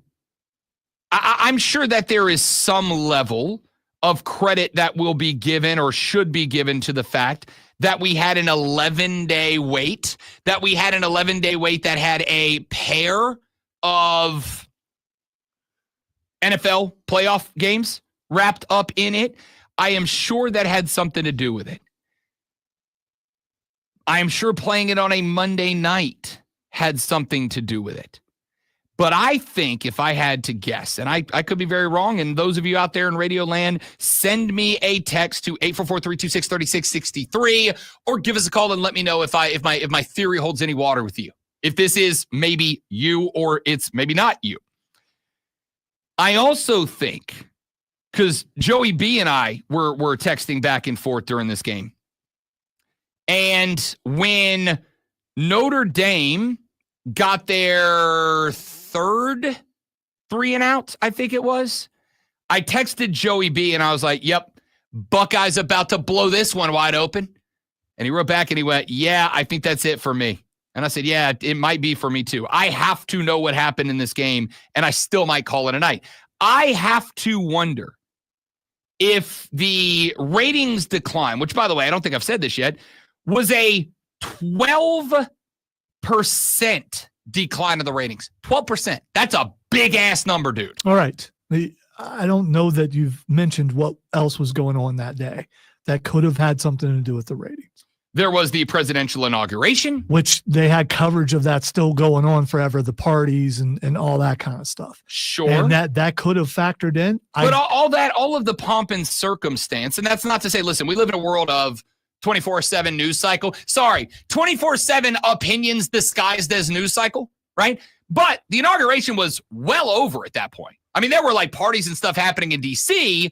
that were kind of like cut into, but 10%, I don't think 10% of people that watch college football natties were like, let me tune over and see, Kid Rock playing. All right. So I'm not saying it's 10%. I'm saying that probably a percentage of that was because of that. There may have, I'm not going to argue there may have been some level of the inauguration that day that impacted it for sure.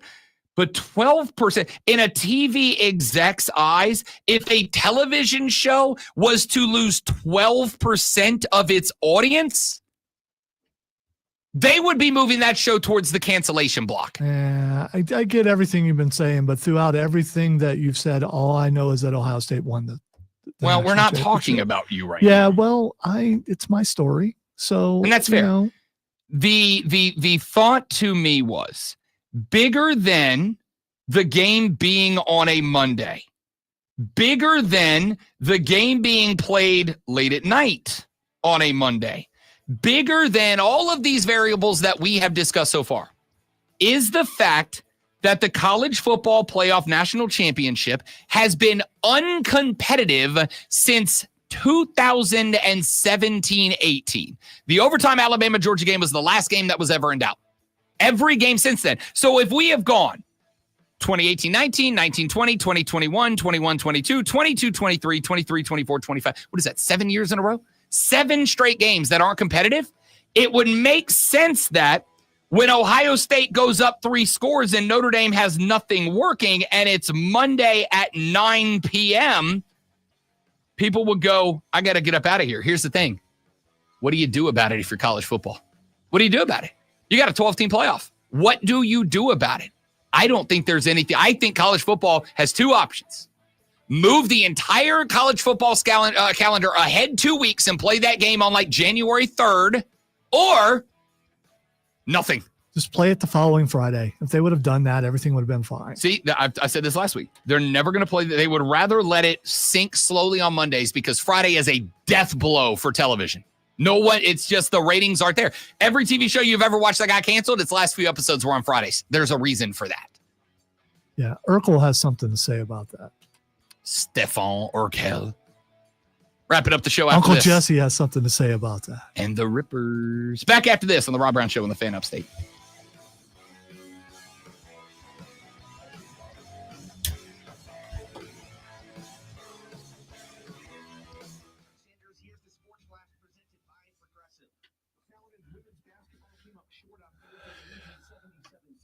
What else was on TGIF originally? Step by Step, Family Matters.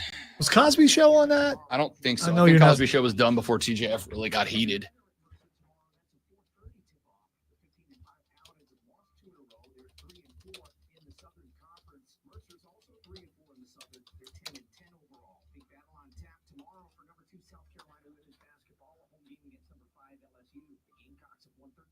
Okay, according to AI Overview, the first shows on TGIF were Perfect Strangers, Ooh. Full House, Yep. Mr. Belvedere, Mr. Belvedere. and Just the 10 of Us. Do you even know what that was? I do not. The other ones I know, and that was these shows debuted in 1988 and 89. Kerosene is fired up.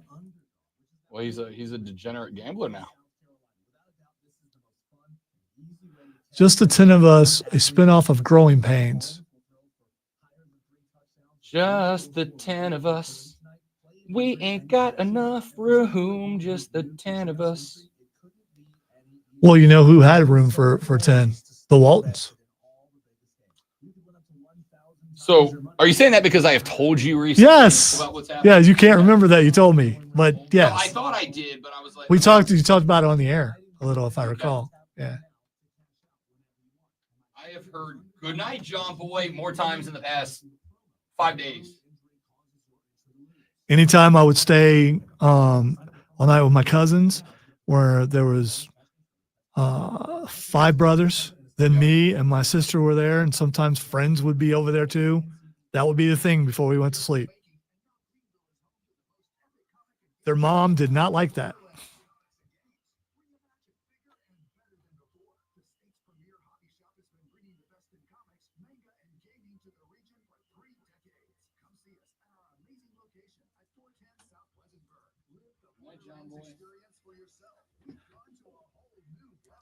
I know you'd go Full House out of those 4 that we mentioned, but I really loved Perfect Strangers. I thought that was great. Balky. I was a big step-by-step guy, to be honest. See, I don't even remember what Step by Step was. Step by step, day by day. No, I don't think that's how that goes. Whatever happened Doing what goes up to the must people go- down the I think- street? Yeah, that's Full House. Well, it is Step by Step. Step by Step was. I mean, who was on it? That one guy. Forgetting it. You gonna look it up on your little? No, I'm trying to laptop? remember what the damn name, the character's name was. Step by Step was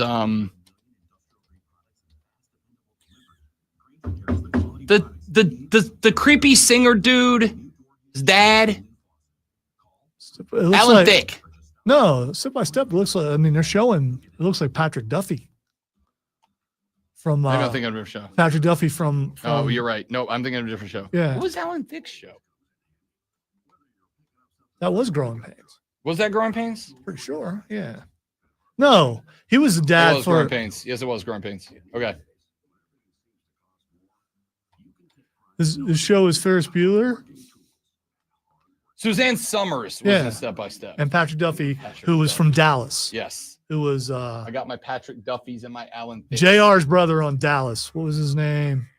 I don't think I've ever watched Dallas either. Oh, that was appointment viewing for us But now that I'm getting into all the old TV, as a kid.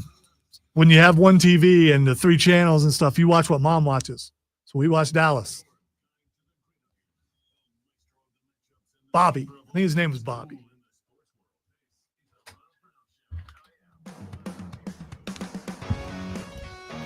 all right, let's get some final thoughts in here on the radio program as we steam towards the end of the show. Real quick, I want to address it just because I heard Cole Bryan talking about it there in his segment, his promo for Wire to Wire with Cole Bryan and Kerosene coming up this afternoon from 3 to 7 p.m. So there is a report going around, and I'm going to tell you right now, I'm telling you this because if this happens, I want you to know, and it's so accurate, that I'm going to temporarily suspend the inside joke that we have been making about Cole Bryant and Kerosene to tell you that if this happens, Wire to Wire with Cole Bryson and Diesel becomes immediate must-see stream V. Okay? I will be joining the ranks of the Tolos immediately if this happens. Whatever that is. That's so weird. Yes. It's a weird thing to say. We would never. Anyway, Armada, dig this. This is called a cross promotion. And I'm telling you that I am all in for this. This is Rob Brown being very, very sincere. Okay. I listen to Wire anytime I'm in the car in the afternoons. It's my go-to. It will be something that I will put everything off to the side to listen if this report turns out to be accurate. Jerry Jones and Mike McCarthy were unable to come to a contract resolution. And as you all know, Mike McCarthy is now no longer the head coach of the Dallas Cowboys. He is gone, and he will be, book it now, the head coach of the New Orleans Saints sometime in the next 2 to 3 weeks. Okay? Write that down. Put that off to the side. It's going to be a time of joy for me. I keep trying to remind myself of what you yourself, finally serving as an optimist, said a day or two ago. To finally serving. I'm always an optimist. Finally. I'm going to love it because you did not want him and you poo-pooed it and you downplayed it. He's going to come in and make your team a winner. Not necessarily a championship team, but at least they'll compete and possibly win the South. You could bring back the ghost of Vince Lombardi himself. We can't be good. But we'll put that to the side for a handful of minutes. So negative. Yes. Yes, I am. Look at my football team. So, Debbie Downer over there. So, the report is this. After Mike McCarthy was walked by the Dallas Cowboys, Jerry Jones found himself in a spot because he had no leads on a head coach. Now, the first name that got floated, and I believe in large part because those media-driven narratives, I actually kind of believe this is one of them, so that we're clear. And that is Deion Sanders, leaving Colorado to come down to the Big D, and I do mean Dallas. Now, think he could have contacted Woody Johnson or whoever and asked what their kid thought about? I mean, maybe. Hey, what do you think Deion's Madden rating is? Is it worth it? Deion Sanders. Now, you will recall if you listen to this show, Rob Brown told you the day that rumor started, this ain't happening. Okay? It's not. And it's not happening because Deion knows his ego. Jerry has an ego. And I think they both know, friends or not, they can't coexist. Yeah, because we haven't seen anybody just change their mind in the last I'm not about coaching somewhere. Nope. This ain't about mind. This is about personality. It is one thing to change your mind. Even the most stubborn butts amongst us can change our mind. We've seen it happen. What someone can do, but it ordinarily requires you going to hang out in a hobbit hole with some mushrooms or something, is change who you are as a person, your personality. I am forever and always the most bubbly, happily optimistic person you know. Okay? Just ever and always. There's no changing that. Jokes aside, I love my life. I am loud. I am enthusiastic. I try to have a good time all the time. If you ever see me beaten down, something's bad. Okay? Something's wrong. Like I got a tiny computer. Something's wrong. Changing who you are as a person is not easy. And I think that Deion Sanders knows JJ ain't going to change. And I think JJ knows Deion is going to want him to get the hell out of the way. And neither of those guys is, in my opinion, respectfully capable, certainly not willing to do so. So that leads us to a spot where, once again, JJ ain't got no coach. And the head coaching candidates are coming off the board rapidly now. We are now down to the second tier. Ben Johnson's got a job. Aaron Glenn's got a job. We're now down to the second and third tier of coaches left over. So the first tier was only comprised of Detroit coaches? Honestly, yeah, I think so. Don't we have some also ran some guys that have been in the league, like your boy Pete? Yes. Possibly could be in there. Is Pete Carroll a first tier coach to you? He was at some point, according to the media. I've never been a big fan. When Russell Wilson was a Seahawk 4 years ago. That is proof that he's a good coach because he was able to make Russell Wilson look good. And look how fast Bill Belichick, it can get away from you. So no. Now, I'm not saying Pete Carroll isn't a guy I would consider, but he ain't a first-tier coach. JJ is on to the second tier. Here's the name. By the way, I'm pretty sure I read that Pete Carroll has been reached out to. I'm sure he has. Yeah. I'm sure multiple teams have reached out to Pete Carroll because there gets a point where you go, he's the best left on the board, even if he ain't got it anymore. He's the best left on the board. We got to get somebody, right? Here's the name that has been floated a few times down in Dallas, Texas. Ron Rivera. Ron Rivera has been floated a couple of times. According to an anonymous source out of Dallas, as of Monday, the Dallas Cowboys had not yet requested an official interview with Ron Rivera, but his name has been floated around the Cowboy locker room by JJ himself. And on top of that, Rivera is in the process of interviews right now. He has met with the Bears, Raiders, and Jets about their openings. Now, yesterday evening, as I was looking through some different news conglomeration and forums, I did not know this. And I did know this. Panthers fans are really divided on Ron Rivera.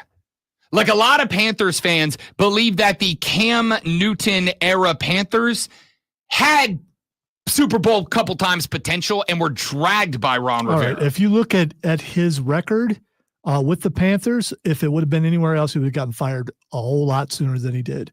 Got to interview him. Very nice guy. He got you a really good season like every 4 to 5 years. But in today's NFL, it's hard to believe he lasted with Washington as long as he did. And I think that had to do with the old owner. With the turmoil that was going on there. They just didn't really focus on what was going on the field. But go back and look at the record. Classically, I mean, they didn't do well for 2 or 3 years. Then they had a really good year. Then they would go back to doing bad 2 or 3 years. Not much different than what it is now, except there's not that 1 year where they actually win. Yep. That hasn't happened in a while. Mike McCarthy had what we say the other day? Back-to-back 12-5 seasons to start. And then he had a bad season this year, but I think he still had a winning record. Yeah. And there were a ton of injuries. Listen, the Cowboys have a ton of talent. It's not been, they had a ton of talent. Now they have a bunch of old guys on bad contracts. Good job, Jerry. The point here is I hope this happens because they will only get worse.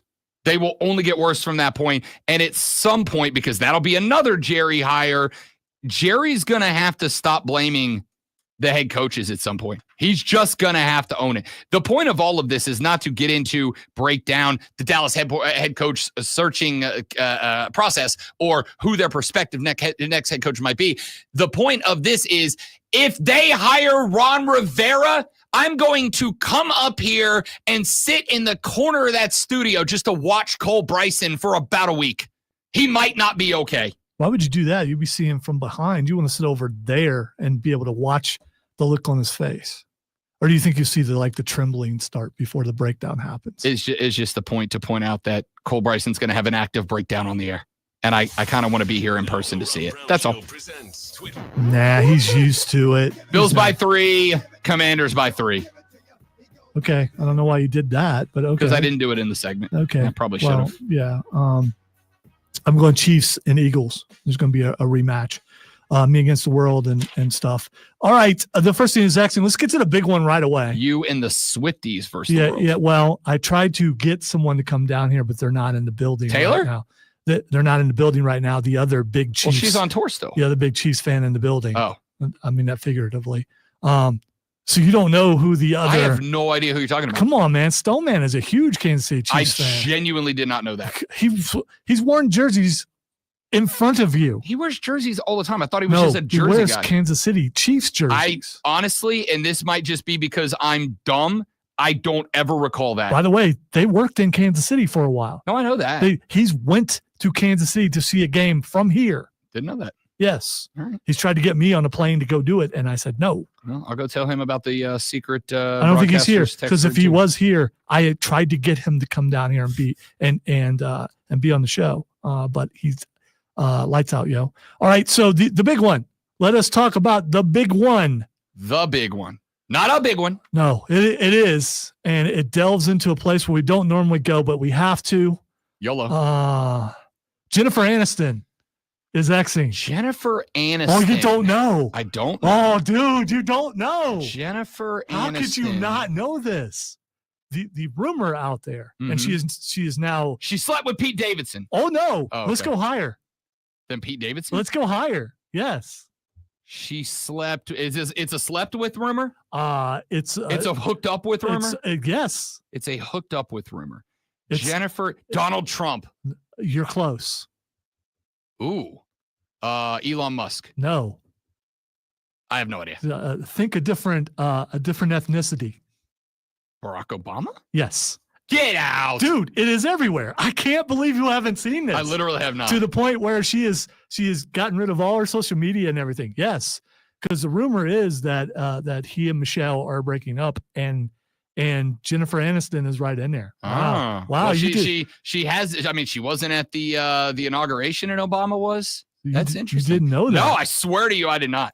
Swear to you, I've not heard that. That's wild. So I'm right about that being the big one, right? Yes, yeah. All right. The next thing that's Xing, not as big of a deal, but it is for some people, is Crunchyroll. Okay, so that is the streaming anime service, and I saw somebody on my Instagram early put it. There was a data breach, data leak. They released premium logins and passwords. Is that you? No, but it is someone very close to me who you know. Okay.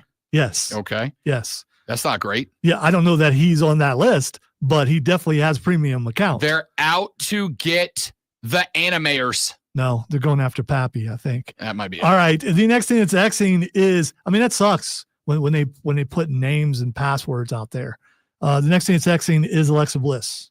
So Alexa Bliss is trending right now because she was apparently supposed to be back and make her appearance on the first episode of Raw on Netflix, but that got scrapped. She has not been in on TV since like the 23 Royal Rumble. She had a baby and then she had some health concerns. Well, she got back. She was supposed to come back, but apparently at the 11th hour before her appearance, her representative team made a new list of demands, and the WWE was like, no, you're coming back on your old contract or not at all.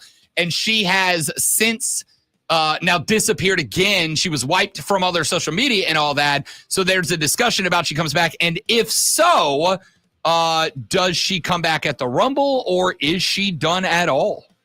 I guess we'll see. Finally, Matt Cardona is Xing. Whoa. Is Xing because he's 100% going to be at the Royal Rumble? No, because he didn't believe and he lost.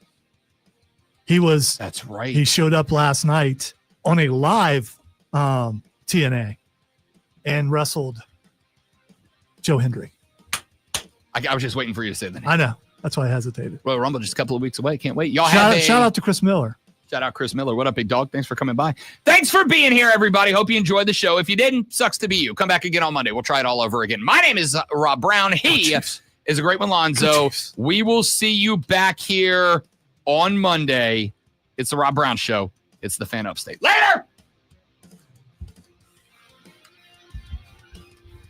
Oh, that's right. You can't play sound on your little laptop. Correct.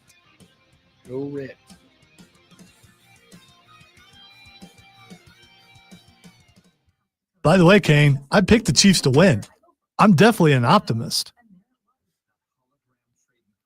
It's Chiefs against the world. And, well, not really, because all the Swifties are going to be loud. The stadium's going to be very loud. I don't think it's going to be, well, cold doesn't matter because it's Buffalo. It's even though Cleat in the house, we'll see what happens. Old Cleat. Does the Secret Society win or do the Chiefs win? We're going to find out. It is either Chiefs win or it is a grand conspiracy that runs deeper than your brain can comprehend. Lonzo is the Alex Jones of the NFL. No, I'm not. Either we win or the NFL globalists turn the frogs gay. Those are the only two options. Wow. That took a turn I was not expecting. I don't know why you weren't expecting that. That's all I ever hear in my head when I hear Alex Jones. Yeah, even if I'm the one who said it. I've never really watched. I mean, I know who he is, but I've gay. never really watched him. Good for you. Politics is not a hobby of mine.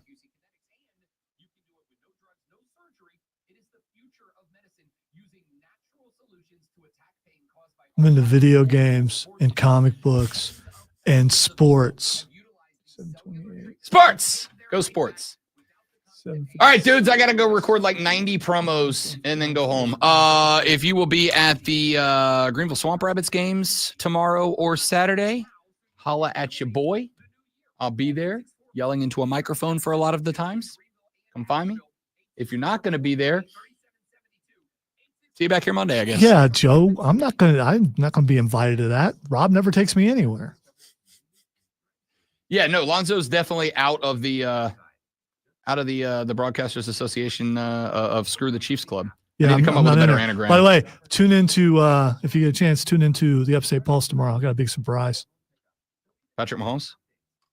It's not a sports show. Oh. So I guess that would be a surprise. I mean, it's a pop culture show, and sports are pop culture. I mean, culture. we could be, but I also have to play to the room and who's in the room. So, it's your show. Make them play to you. I appreciate the ensemble, and it's not only about being the host, but it's also being the director and hoping in your mind that you get certain reactions from certain people just to find out if you were right or not. And if you get those reactions, then that's really cool, because that means things went away that you think is funny or at least entertaining. And sometimes they go the complete opposite, still funny. Oh, man, the NFL globalists. That's my new favorite thing. I don't know what your favorite is. Already your favorite thing. You're a member of it. That's why it's my favorite thing. It's a very exclusive club. I mean, good on you for making a club like that. I know. I hang out in that club. It's like me and Stephen A. Smith. We get our morning ice bath on together. Then it's 30 minutes away of curls with Skip Bayless, big curl guy. Then I hit the sauna after that with Mad Dog Russo. I thought you were going to say weird. I thought you were going to say Joey Taylor. I have nothing to offer. There's no promotions in the club. Golly. All right, I gotta go. You guys are awesome. Goodbye.